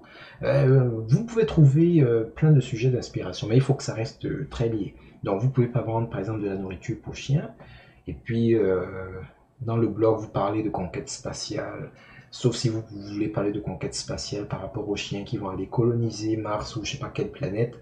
Bon là c'est peut-être lié, mais sinon il faut qu'il y ait quand même une sorte de liaison. Et autre chose, les articles de blog peuvent également vous permettre de rejoindre un nouveau public, des gens qui ne connaissent pas nécessairement vos produits, mais qui vont venir lire vos articles. Et après avoir lu vos articles, ils vont peut-être tomber sur votre boutique et acheter des produits. Autre chose, lorsqu'il s'agit de faire la promotion, c'est plus facile de faire la promotion à partir d'un article de blog, surtout si l'article de blog a du contenu qui aide les utilisateurs, que de présenter directement un produit. Alors il y a des gens qui seront chauds bouillants là, si vous leur présentez le produit, surtout si c'est le produit qu'il leur faut au moment où il faut, ils vont l'acheter. Mais il y a d'autres personnes que vous allez devoir amadouer un peu. Donc il faut qu'ils apprennent à vous connaître, à connaître votre marque, à se sentir aimé, apprécié, choyé, etc.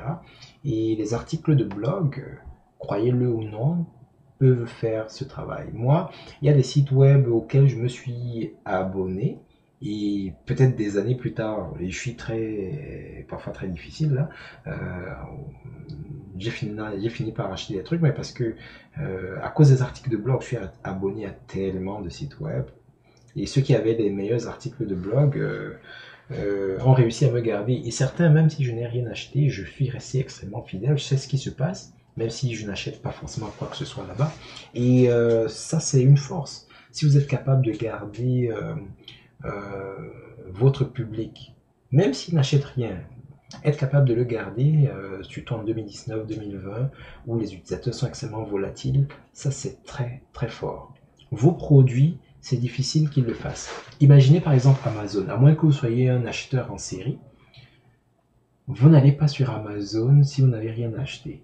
Pourquoi? Parce qu'ils présentent principalement des produits. Ils ont peut-être des blogs, mais je ne suis pas au courant. Donc vous n'avez pas de raison d'aller là-bas si vous n'avez rien à acheter. Bon, eux, ça les dérange un peu moins parce qu'ils sont partout dans le monde, ils sont célèbres, ils vendent presque tout, donc c'est correct. Mais imaginez une autre boutique, ils vont se déconnecter de leurs utilisateurs. Ok? Et enfin, la dernière page qui est critique, à notre sens, c'est la page contact. Offrez la possibilité aux gens de rentrer en contact avec vous. Alors vous pouvez avoir différentes pages contact, vous pouvez avoir une page contact générale. Si vous vendez des produits, vous pouvez avoir une page contact spécialisée pour permettre aux gens de vous contacter pour faire les retours. Ça peut être des pages différentes, ou alors vous pouvez utiliser la même page de contact, mais vous mettez peut-être une liste déroulante pour les objets avec des options pour les retours, les remboursements, ce genre de choses.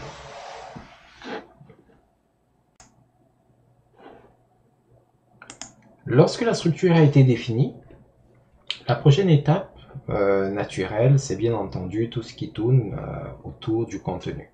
Donc il faut préparer le contenu de votre site web. Alors comme on l'a dit précédemment, ce sont des choses que vous gagneriez à faire avant même de commencer quoi que ce soit, parce que ça va vous faire gagner un temps fou. Ce sont des petites choses qui prennent un temps colossal.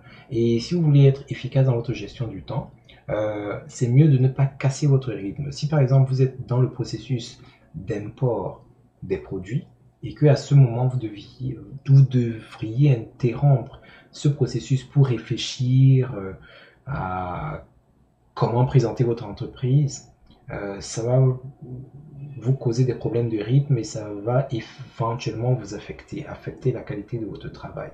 Alors si vous les faites séparément, lorsque le moment arrive, c'est plus facile de livrer. Parmi les choses que vous devez prendre en considération ou rechercher, il y a les textes. Les textes, c'est les textes des pages comme par exemple la condition générale d'utilisation, la foire aux questions, au sujet de votre entreprise. Donc, cherchez les textes, mettez-les en place. Par exemple, une page comme à propos de nous, à notre sujet ou présentation. Certaines personnes pensent que ça va de soi de présenter leur entreprise, mais lorsqu'il faut qu'elles s'asseyent pour trouver les mots justement qui vont décrire leur entreprise, parfois elles n'y arrivent même pas parce que c'est un exercice finalement difficile. Vous devez en quelques paragraphes dire pourquoi est-ce que votre société, votre entreprise, votre boutique est la meilleure, pourquoi est-ce qu'elle se distingue des autres. Il faut mettre des mots derrière ça et parfois c'est difficile, surtout si vous avez à le faire vous-même. Alors si vous avez de la difficulté à le faire et que vous avez un peu de budget, n'hésitez pas à engager quelqu'un, les copywriters, qui vont mettre de la poésie dans ce genre de texte. Sinon, prenez vraiment le temps de vous-même le faire correctement. Et lorsque vous préparez les textes, assurez-vous par la suite qu'ils soient vérifiés en grammaire, en orthographe. Si votre site web est bilingue, assurez-vous que les versions dans toutes les langues du site web sont écrites correctement, respectant les idiomes, la grammaire, l'orthographe et tout ça. C'est très important. Alors, travail similaire pour les images. Assurez-vous que vos images, dans une certaine mesure, soient cohérentes en termes, c'est-à-dire le contenu de l'image et l'endroit où l'image est utilisée. Autre chose, la qualité des images en termes de résolution, en termes d'éclairage, pour donner un air cohérent à votre site web dans son intégralité. Alors parfois ça peut être difficile à atteindre, mais essayez autant que possible. Alors pour les images, il existe des ressources gratuites si jamais vous n'avez pas suffisamment de budget, qui sont de plus en plus intéressantes. Unsplash, Pixabay, Pexels et plein d'autres qui fournissent de très très bonnes images. Il faut juste sacrifier un peu de votre temps pour rechercher les images les plus appropriées. Et si vous avez un peu de budget, Shutterstock et plein d'autres, Dreamsline, vous proposent des images franchement époustouflantes. Parfois, les bonnes images aux bons endroits peuvent faire changer un site web de dimension. C'est-à-dire c'est exactement le même site web, mais parce que les images sont plus appropriées, il prend des galons. Alors il ne faut pas le négliger. Alors les images, vous devez également les optimiser, c'est-à-dire elles doivent être de bonne qualité, oui, mais elles doivent être trop lourdes, parce qu'il y a beaucoup de gens qui qui consultent les sites web à partir de leur téléphone mobile, et si le site web est trop lourd, bon, ben, ça va consommer leurs données, et puis ils vont pas trop vous aimer, ils vont se déconnecter. Donc, vous faites la même chose avec les produits, vous recherchez les contenus. Ça c'est très important parce que les produits que vous allez importer de votre source de dropshipping, dans notre cas AliExpress, parfois viennent avec des noms fantastiques, on dirait, je sais pas, ils ont des noms qui sont tellement longs que ces noms pourraient faire le tour de la Terre 50 fois, c'est presque impensable. Alors je comprends la stratégie derrière ça, ils mettent dans le nom tous les mots-clés possibles et imaginables pour être sûr de pouvoir être référencé plus facilement, par exemple dans les moteurs de recherche principaux. Alors, je comprends la stratégie, sauf que ça donne des noms qui, dans la réalité, sont inutilisables, du moins dans notre contexte.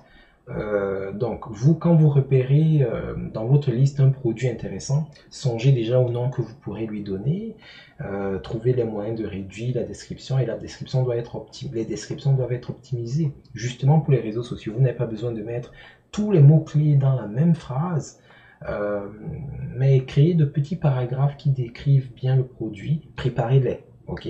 Parce que vous n'avez pas encore importé les produits, donc préparez-les.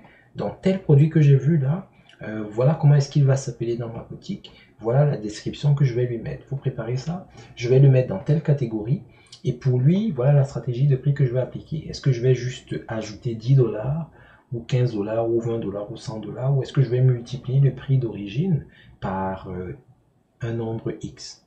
Vous déterminez tout cela.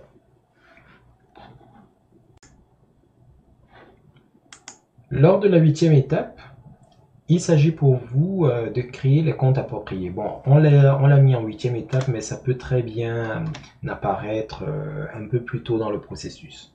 Ok, c'est juste que il se peut qu'après avoir voulu préparer le contenu, vous vous rendiez compte que finalement, il y a bien trop de boulot dans cette histoire. Surtout si vous envisagez créer une boutique avec 1000 produits.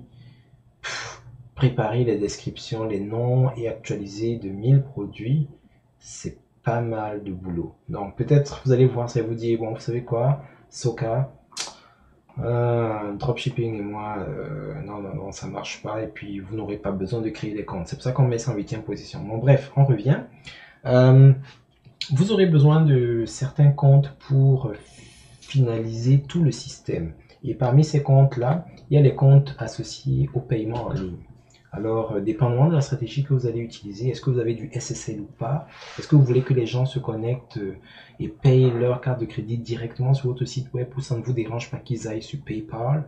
En fonction de tout ça, vous allez déterminer quel portail de paiement vous allez utiliser. Est-ce que ce sera du PayPal? Est-ce que ce sera du Stripe? Bon, si vous êtes sur Shopify, vous n'avez même presque rien à faire parce que c'est intégré dans la plateforme. Donc, il faudra créer un compte là. Petite mention pour PayPal, si vous avez, certaines personnes ont déjà des comptes PayPal, mais en général, ce sont des comptes PayPal personnels. Le compte PayPal personnel vous permet, vous, d'acheter des choses sur Internet. Mais si vous voulez recevoir de l'argent d'Internet, c'est-à-dire que les gens payent avec leur carte de crédit un produit sur votre site web et l'argent entre dans votre compte, alors il faudrait que vous ayez le compte PayPal Business. Et le compte PayPal Business, il est gratuit. Et si vous avez déjà un compte personnel, vous pouvez migrer vers le compte business, mais ce sera importantissime de l'avoir avant de continuer, sinon vous ne pourrez pas accepter les paiements sur votre système. Autre compte, il vous faudra un compte chez Ezozy.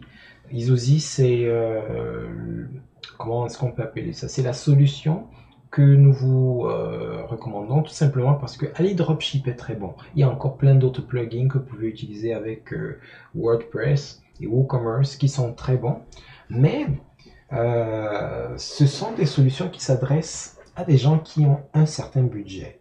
Alors, certains, vous pouvez payer juste une fois et puis c'est fini. Mais le problème, c'est que parfois, même cet argent, ces 100 dollars qu'il faut payer juste une fois avant de finir, certaines personnes ne l'ont pas. Moi, Soka Wakata, je ne pense pas que parce que vous n'avez pas cet argent-là, vous ne devez pas vous lancer dans les affaires. Je pense que en 2019, les outils, les technologies existent pour qu'on soit capable de se lancer dans les affaires, même en n'ayant pas ces sommes-là. Et ce serait dommage de vous priver de ces expériences-là. Alors, si vous avez cet argent, ne vous gênez surtout pas. Utilisez des plugins qui vont davantage faciliter votre tâche, ou même d'autres plateformes comme Shopify éventuellement. Mais si vous n'êtes pas dans ces catégories-là, il existe une avenue pour vous. Et l'une d'entre elles, c'est par exemple Ezozy. Si vous voulez avoir, comment est-ce qu'on appelle ça, une lettre de diffusion, il faudra peut-être créer un compte chez MailChimp ou alors ce genre de fournisseur-là. Il faudra également éventuellement créer un compte Gravatar ou Jetpack ou WordPress.com, tout simplement parce que si vous voulez appliquer des taxes à vos différents produits et vous ne voulez pas que ce soit très compliqué, dépendamment de là où vous vivez, ça peut parfois être très compliqué. Parfois il y a des taxes sur les taxes, il y a tout genre de système de taxes un peu complexe. Ça peut être un peu compliqué à mettre en place. Sur WordPress, il existe un outil appelé Jetpack qui lui-même vient avec un autre outil qui s'appelle Taxe Automatisée. Et cet outil-là, qu'est-ce qu'il fait? C'est que, dépendamment de là où vous vivez, vous, la personne qui vendez le produit, et de là où vivent ceux qui achètent le produit, il est capable d'appliquer les bonnes formules de taxes de manière complètement transparente. Alors, ça peut vous sauver pas mal de stress et vous rajouter de la zénitude. Le problème, c'est que pour pouvoir utiliser ça, il faut activer Jetpack. Et pour activer Jetpack, il faut avoir un compte sur WordPress.com. Ok, donc c'est pour la raison pour laquelle on dit que vous pourriez avoir besoin de ça. Alors si vous ne prélevez pas de taxes du tout, cette étape elle n'est pas nécessaire. Bien entendu, dépendamment de votre projet, dépendamment de ce que vous faites, il y a d'autres comptes que vous pourriez avoir à créer.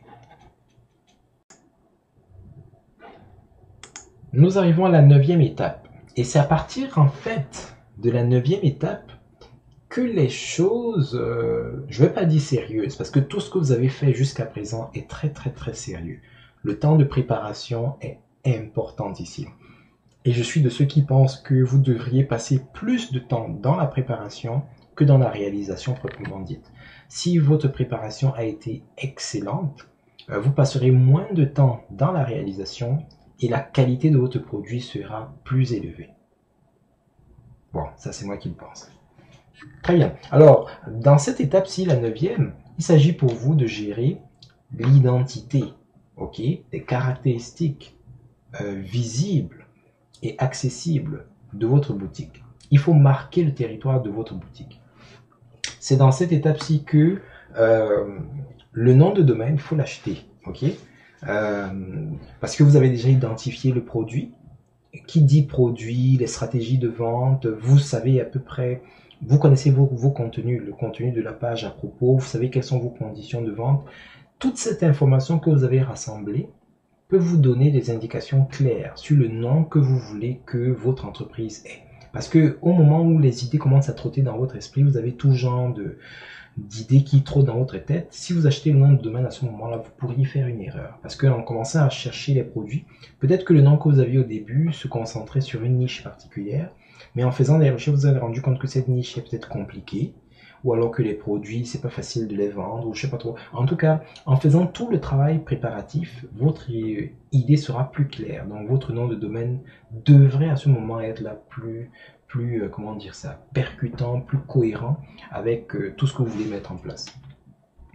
C'est également là que vous allez déterminer le type d'hébergement et les louer éventuellement. Alors si vous êtes dans le cas très extrême où vous n'avez absolument pas d'argent, il y a également des alternatives parce que dans la solution que nous vous proposons, dans les cours que nous avons sur Udemy et sur Sokawakata, nous suggérons de faire l'effort de payer le nom de domaine d'hébergement, le certificat SSL et tous les autres frais financiers, vous allez les économiser. Et ce qui va vous permettre d'expérimenter votre idée, de créer une voire plusieurs boutiques avec le même budget que vous auriez utilisé si vous aviez utilisé une solution Shopify par exemple. Mais si vous n'avez vraiment pas de budget, ces coûts qui sont fixes, à savoir nom de domaine, hébergement, certificat SSL, vous pouvez également les économiser. Mais il y aura des conséquences. En optant par exemple pour ne pas payer le nom de domaine, ça veut dire que vous vous résignez à utiliser un sous-nom de domaine. Ça veut dire que vous aurez par exemple un site web principal, par exemple sokawakata.com, et vous aurez un sous-domaine dans sokawakata.com, peut-être maboutique.sokawakata.com. Donc vous n'aurez pas maboutique.com par exemple comme nom de domaine. Donc votre nom de domaine sera toujours rattaché au sous-domaine, au domaine principal auquel vous serez lié. Alors ça peut être un peu un handicap. Je dis un peu parce qu'en réalité, quand les gens achètent des produits qui les intéressent, quand ils cliquent sur une publicité sur Facebook, ils s'en fichent un peu de savoir si c'est tel ou tel autre site. Est-ce que vous savez que la plupart des produits que vous achetez sur les principales plateformes eBay, Amazon et tous ces-là, ce sont des sous-domaines? Oui, il y a le Amazon.com principal, mais parfois ce sera un sous-domaine d'Amazon dans lequel vous achetez les produits. Les gens ne s'en rendent même pas compte. Pour eux, tout ça, c'est Amazon. Donc, être dans un sous-domaine n'est peut-être pas aussi bloquant que cela. Même chose pour les hébergements. Vous pouvez opter pour des hébergements gratuits. Les hébergements gratuits offerts par Wix, Shopify, ne vous permettent pas d'utiliser le commerce électronique. Mais il existe plein d'hébergements gratuits pour PHP qui peut vous permettre d'installer WordPress et WooCommerce. Et une fois que vous avez WooCommerce, ben vous avez les fonctions de commerce électronique. Donc même au niveau de l'hébergement, vous pourriez opter pour une version, comment dire ça, gratuite, et quand même avoir une boutique fonctionnelle. Maintenant, il y a des enjeux. Parfois, lorsque l'hébergement est gratuit, votre base de données n'est pas aussi grande qu'elle aurait pu être dans un hébergement traditionnel. Parfois, l'espace de stockage n'est pas aussi grand qu'il aurait pu l'être dans un hébergement traditionnel. Parfois, le support en termes de service à la clientèle n'est pas le même que celui d'un hébergement traditionnel. Donc, votre boutique pourrait peut-être parfois se fermer, etc. Donc, il y a des enjeux qu'il faudra adresser. Mais la principale information que je voudrais que vous gardiez, c'est que c'est possible. Avec des conséquences qu'il faut adresser, mais c'est possible. Bien entendu, la dernière chose à considérer, c'est le certificat SSL. Très important parce que ça vous permet de garantir la sécurité des informations rentrées dans votre système, puisque les gens vont utiliser des cartes de crédit. Et au-delà de cela, les moteurs de recherche rémunèrent par de meilleurs positionnements les sites web qui ont un certain niveau de certificat de sécurité. Alors, si vous n'avez pas le certificat de sécurité SSL, vous renoncez directement ou indirectement à certaines de ces choses-là, ce qui peut être mauvais. Mais à quoi ça sert d'avoir un certificat SSL sur une boutique si après peut-être 1 an, personne ne va rien acheter là-dessus? C'est mieux d'avoir une boutique, aucun certificat SSL, personne n'achète là-dessus, mais au moins vous apprenez le processus derrière. Vous ne payez pas forcément pour rien. Alors les certificats SSL, c'est probablement ce qui va vous coûter le plus cher, dépendamment du genre de certificat que vous allez choisir. Parce que nom de domaine et hébergement, ça pourrait vous revenir, dépendamment des cas, environ à $30 par an, 30-40 $ par an. Certains certificats SSL à eux tout seuls coûtent environ $100 par an, certains beaucoup plus, certains bien entendu beaucoup moins. Donc ce sera à vous de voir comment est-ce que vous vous organisez dans tout ça. Alors, je vous l'avais promis, à partir de l'étape numéro 9, on commence à toucher du doigt les choses qu'on avait mis tant de temps à planifier, à concevoir, etc. Donc, la 10e étape, c'est l'étape qui consacre votre site web. C'est l'étape où vous allez effectivement mettre en place l'outil qui va vous permettre d'implémenter le dropshipping et puis de générer donc ce revenu passif là. Alors les étapes sont différentes, nombreuses. Dans le cas où vous allez avec une solution orientée WordPress, c'est là où vous allez passer à l'installation, configuration de WordPress dans l'hébergement, qu'il soit payant ou gratuit. Vous allez installer et configurer le thème. Comme on l'a dit, si vous avez un budget extrêmement serré, prenez un thème qui propose un ensemble de fonctionnalités qui correspondent déjà à ce dont vous avez besoin. Ne cherchez pas le thème absolu, parfait, qui va éblouir les gens de par sa beauté. Non, non, non. Choisissez un thème extrêmement fonctionnel et optez également pour les thèmes légers, c'est-à-dire pas trop lourd, pas trop d'options. Ça peut être parfois compliqué à gérer, à configurer aussi, surtout si vous n'avez pas de grandes connaissances en informatique ou en développement web, ou si vous travaillez tout seul. Il faudra également penser à configurer, installer et configurer les extensions, tout ce qui va rajouter des fonctionnalités à votre système. Une fois que ces éléments sont mis en place, vous pourrez créer les articles, créer les pages, et ça ira assez rapidement puisque vous aurez déjà les contenus préparés. Donc si en créant les pages, c'est là que vous vous mettez à réfléchir au contenu, ça peut être un peu difficile à gérer pour vous. Alors moi je mets paramétrer WooCommerce après la création des pages et des articles, alors qu'on aurait pu le laisser avec installation et configuration des extensions, tout simplement parce que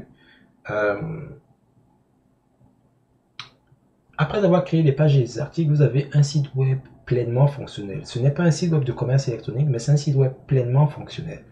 Donc c'est déjà un livrable en soi. ok?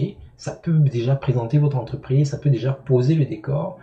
Vous pourriez même imaginer des scénarios où, dans un premier temps, vous créez le site web corporatif, tout simplement. Vous annoncez la boutique dans les campagnes, etc. Et peut-être une semaine plus tard, vous créez la boutique. Donc, c'est vraiment en séparant les choses comme ça, vous pouvez avancer de manière plus sereine. Donc, vous allez paramétrer WooCommerce. Lorsque vous faites du dropshipping, le paramétrage de WooCommerce n'est pas très compliqué puisque vous n'avez pas à gérer, comment est-ce qu'on appelle ça? La livraison, puisque la livraison est faite directement par les fournisseurs vers les clients. Mais il y a quand même certaines informations techniques qu'il faut envoyer et configurer, comme par exemple le nom de la boutique, l'adresse de la boutique, parce que quand les utilisateurs vont faire des commandes, votre système va leur envoyer des notifications avec un certain nombre d'informations. Ce serait bien que ces informations comportent les détails de votre entreprise. Ça fait plus sérieux, ça fait beaucoup plus cohérent pour vous et pour vos clients. Lorsque WooCommerce est prêt, bon, c'est le moment pour vous d'importer les produits que vous aurez identifiés. Comme on l'a dit, nous vous suggérons de commencer avec au moins 24 produits, mais ça peut être moins, ça peut être plus. Si vous utilisez Easy, vous avez le droit d'importer jusqu'à 150 produits. Sauf que vous ne serez autorisé qu'à faire 50 ventes par mois.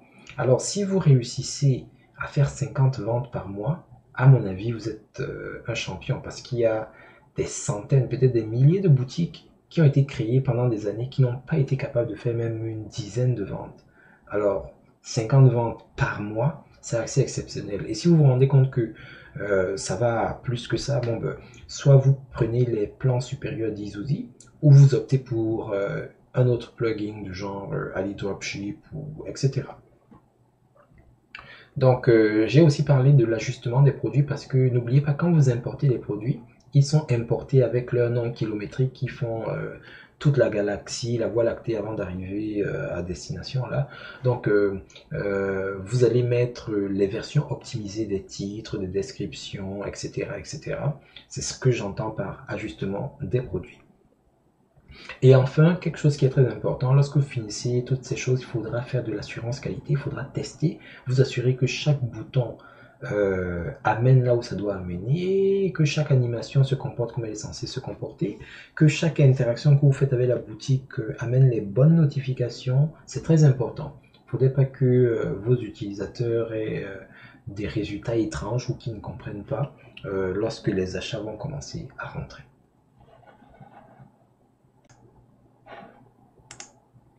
Lorsque vous arrivez au thème de l'étape numéro 10, votre site web est fonctionnel, le site web corporatif est fonctionnel, la partie boutique de votre site web est également pleinement fonctionnelle. Vous avez importé les produits, vous les avez ajustés, ils sont optimisés, vous avez fait l'assurance qualité, vos différents tests, tout est OK. Votre site web est prêt, les produits sont prêts, fantastique, félicitations. Cependant, votre site web a beau être prêt, si personne n'est au courant de ces produits, ça ne sert à rien.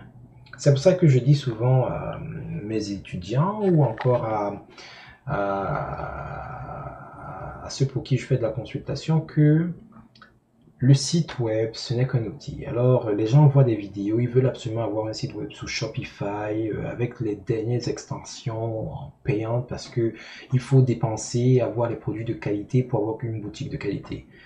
C'est vrai.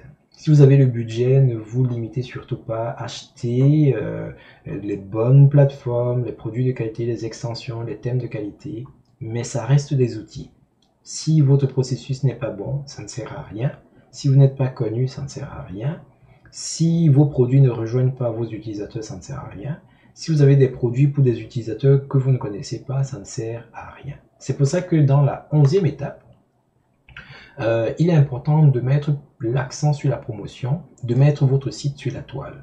Alors lorsque nous, dans nos cours qui sont sur Sokawakata ou Udemy, et concernant le dropshipping, nous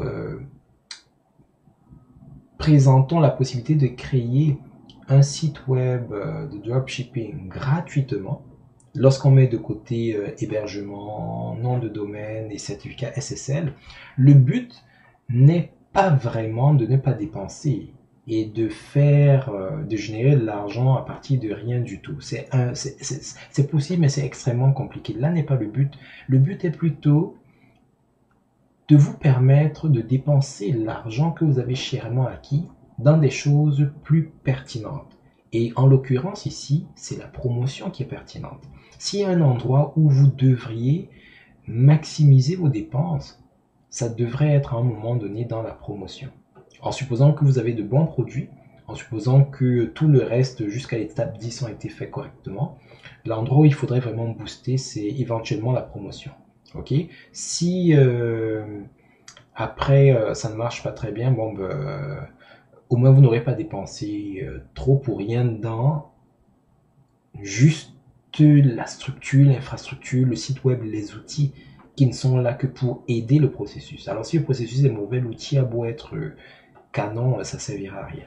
Alors qu'est-ce que vous pouvez faire en termes de promotion?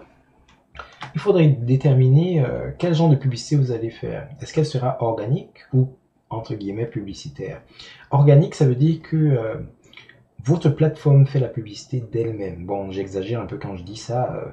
En fait, vous optimisez vos textes, vos images, votre site web, et par le jeu du bouche à oreille numérique, les moteurs de recherche vont promouvoir votre contenu. Si vous avez les bons mots-clés sur les bons produits et que quelqu'un les recherche sur un moteur de recherche comme Google, AltaVista, non je blague, AltaVista n'existe plus, Bing et tout le reste là, vos produits ont de fortes chances d'apparaître. Parce que c'est comme ça, les gens ne connaissent pas tous les milliards de sites web qui existent. Je me rappelle quand je grandissais avec Internet, je ne peux pas prétendre qu'à l'époque je connaissais tous les sites web, mais on les connaissait la plupart par cœur, ces sites web-là, par cœur. Aujourd'hui, en dehors de Google et des principaux sites web et de sokawakata.com bien sûr, les autres sites web je ne les connais pas par cœur. Je vais sur un moteur de recherche, je tape ma requête, et puis ce qui apparaît, je clique dessus et puis j'atterris sur le site web. Okay? C'est ce que la plupart des gens font. Donc, si votre contenu est bien référencé, alors il est possible que vous apparaissiez dans les premiers résultats et que les gens accèdent à votre site web. Le problème avec ce qui est organique et ce qui est naturel, c'est que c'est durable, oui, mais c'est que ça prend du temps. Et malheureusement, nous vivons dans une époque où les gens ne veulent plus donner au temps le temps d'être le temps. Donc, si vous voulez accélérer un peu plus ces choses, il va falloir un peu investir. C'est la raison pour laquelle, au lieu de dépenser 30 $ par mois, voire 300 $ par mois pour juste la structure du site web, alors que peut-être ça ne va même pas marcher, autant dépenser en termes de nom de domaine, d'hébergement et de certificat SSL peut-être 100 $ par an, et le reste d'argent, en supposant que vous avez un budget de 300 $, peut-être les 200 $, vous les consacrez plutôt aux régies publicitaires. Si votre site web est bon, si vos produits sont bons et que vous avez bien identifié vos clients, il y a de fortes chances pour que ces 200 $ que vous avez investis là vous reviennent très bien. Alors que, et puis, si vous n'avez pas bien identifié tous ces éléments, avant de dépenser tous ces 200 $, là, vous allez vous rendre compte que ça ne marche pas, vous allez arrêter. Dans tous les cas, supposons que vous aviez un budget de 300 $, avec 300 $ et une formule en utilisant WordPress, WooCommerce, Ezozy, vous êtes plus rentable que si vous dépensez 300 $ avec Shopify par mois. Et parce qu'après avoir dépensé ces 300 $, il faudra quand même faire la publicité, on s'entend. Okay? Donc, il faudra déterminer ça. Je vous conseille de tout faire pour avoir déjà un développement organique qui va prendre son temps, se consolider avec le temps, le blog, entre autres, mais également un peu d'argent pour des régies publicitaires. Autre chose, oups, désolé pour ce bruit. C'est ma tablette qui est en admiration devant les conseils que je vous donne. Bon, bref, autre chose, il faut être capable d'identifier vos clients. Très important. Moi, je vous dirais même, on l'a mis ici au niveau de la promotion, mais en vérité, ça devrait, c'est une question de philosophie, mais ça devrait faire partie des premières étapes, peut-être même l'étape. Après avoir compris le principe du dropshipping, la prochaine étape devrait être d'identifier le client. Beaucoup de gens cherchent des produits Et puis après avoir trouvé le produit, ils cherchent des clients qui vont aimer ce produit-là. Ça devrait être l'inverse, c'est-à-dire vous essayez de comprendre des gens, vous essayez de comprendre leurs problèmes, leurs besoins, et après vous cherchez les produits qui vont satisfaire ces besoins-là. Bon, mais je sais pas, ça a l'air d'être trop compliqué parfois à comprendre, donc la plupart des gens font l'inverse. Dans tous les cas, une fois que vous avez trouvé vos produits, vous avez votre boutique et tout, il faut être capable d'identifier au plus près possible vos clients. Ça, c'est un processus très compliqué parce que la nature humaine est complexe. Et c'est la raison pour laquelle, si vous réussissez avec votre première boutique directement à avoir de bonnes ventes et tout, félicitations. Vous êtes peut-être pas un vendeur, vous êtes peut-être plus un psychologue qu'autre chose. Ok? Et c'est pour ça que notre plan, notre solution, c'est de vous permettre d'expérimenter. Parce que si vous ne dépensez que peut-être en nom de domaine et hébergement 30 dollars par an, ça vous donne l'opportunité d'essayer des tas de choses. Alors la première boutique pourrait ne pas marcher, mais vous aurez appris des choses. Vous allez créer éventuellement une deuxième boutique, éventuellement une troisième boutique.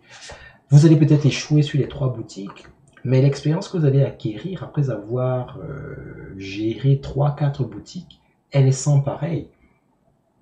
Il y a des chances pour que, à partir de la 4e, 5e boutique, vous compreniez mieux les gens, vous compreniez mieux leurs besoins, que vous sachiez mieux identifier les produits et que vous ayez une boutique qui marche beaucoup mieux à partir de la peut-être 5e, 6e étape, etc.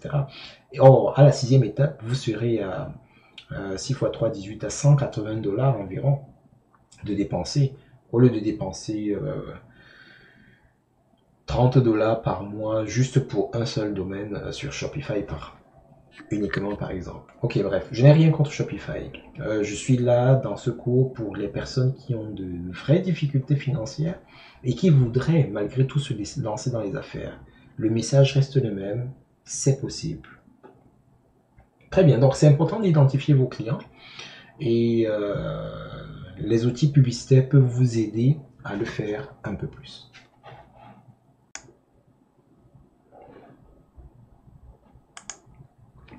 Dans la deuxième étape, il est question pour vous de mettre en pratique ou en exergue votre patience. Si vous observez la plupart des phénomènes naturels qui durent, qui se prolongent d'année en année, une des choses que vous allez remarquer, c'est qu'il y a un cycle naturel de patience. Regardez les cycles des saisons, regardez les cycles de passage des comètes, les cycles de pleine lune, etc. Il y a quelque chose qui se passe, et puis après il y a une sorte d'accalmie, une sorte de suspension du... C'est pas une suspension du temps, mais il y a de l'eau qui coule sous les ponts. Donc c'est très important de mettre en place une stratégie que nous appelons le POC.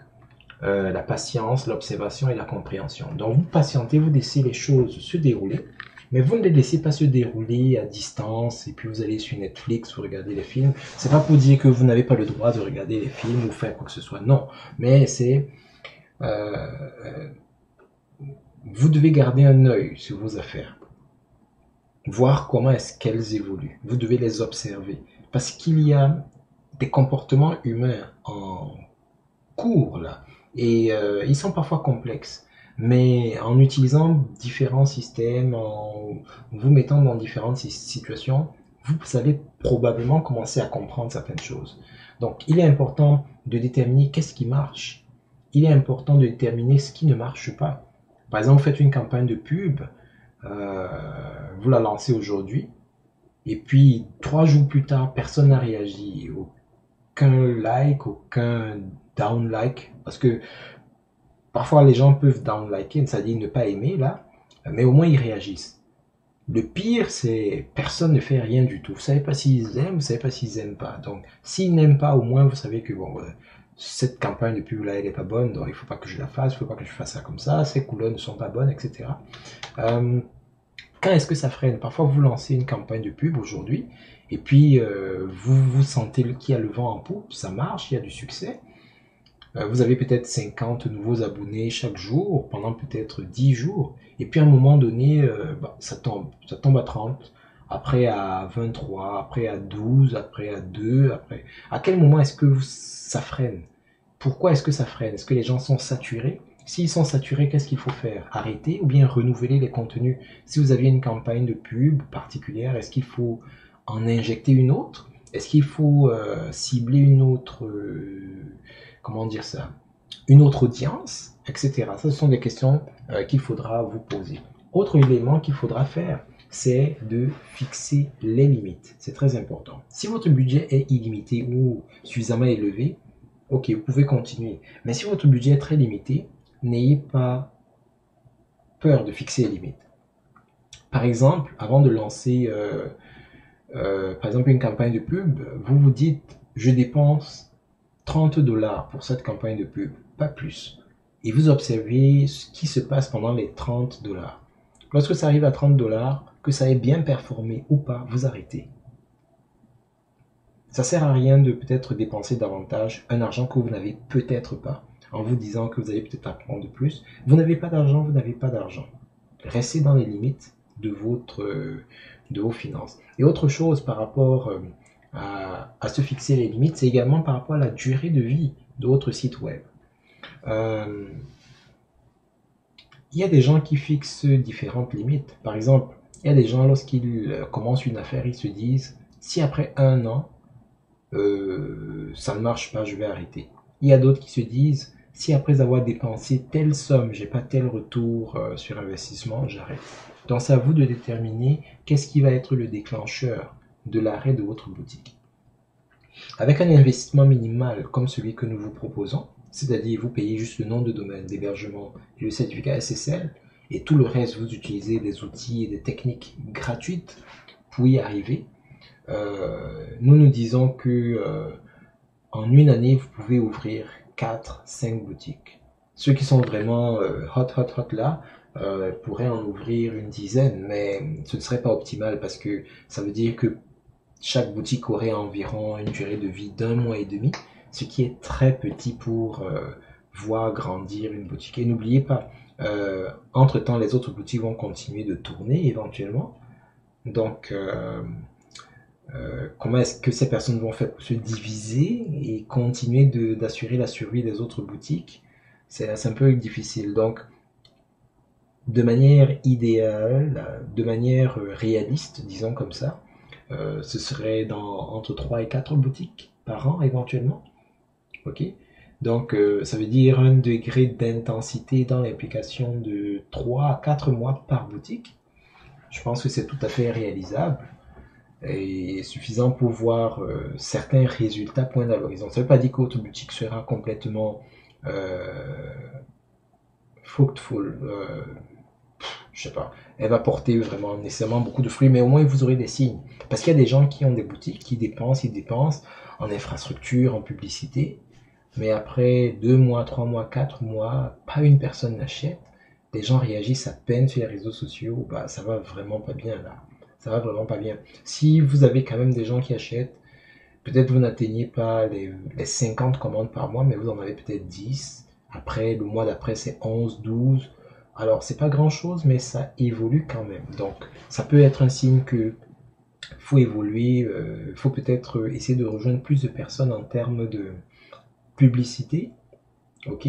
Ou alors peut-être si vous n'aviez que peut-être 24 produits au départ, chercher d'autres produits dans la même catégorie des produits qui marchent bien. Bref, il y a toute une stratégie à développer après cela.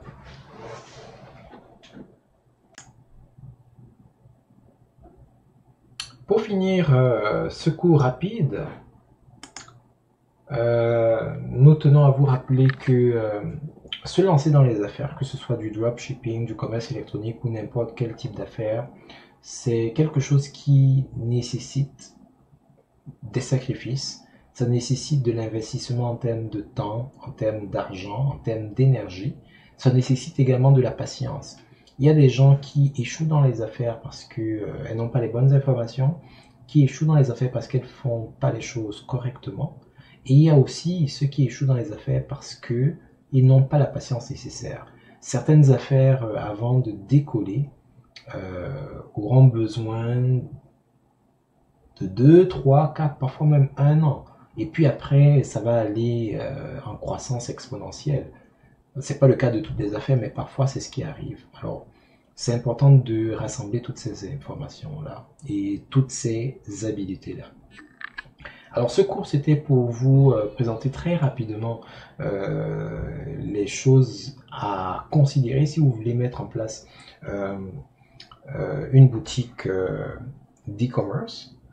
Dans le cas où vous aimeriez aller plus loin et avoir des exemples précis sur la manière de conduire un projet web à orientation dropshipping, nous vous invitons à consulter notre site web sokawakata.com. Nous avons 2 nouveaux cours concernant le dropshipping et nous avons d'autres cours bien entendu. Nous publions régulièrement des cours sur notre site web et sur différentes plateformes, Udemy notamment. Et si vous cherchez à avoir, comment dire ça, des prix exceptionnels, des promotions exceptionnelles, n'hésitez pas à vous connecter sur notre site web. Alors si vous avez aimé ce cours-ci, n'hésitez pas à explorer nos autres cours et à vous inscrire. Et au-delà de tout, nous vous souhaitons bonne chance dans votre processus d'affaires. Notre souhait, c'est que le maximum de boutiques que vous ouvrez puisse être prospère. Et si vous réussissez à bien vous en sortir dans une de vos boutiques, grâce à certains des conseils que nous avons apportés, n'hésitez pas à nous le faire savoir. Cela fait notre fierté. Donc merci, à bientôt et bonne chance.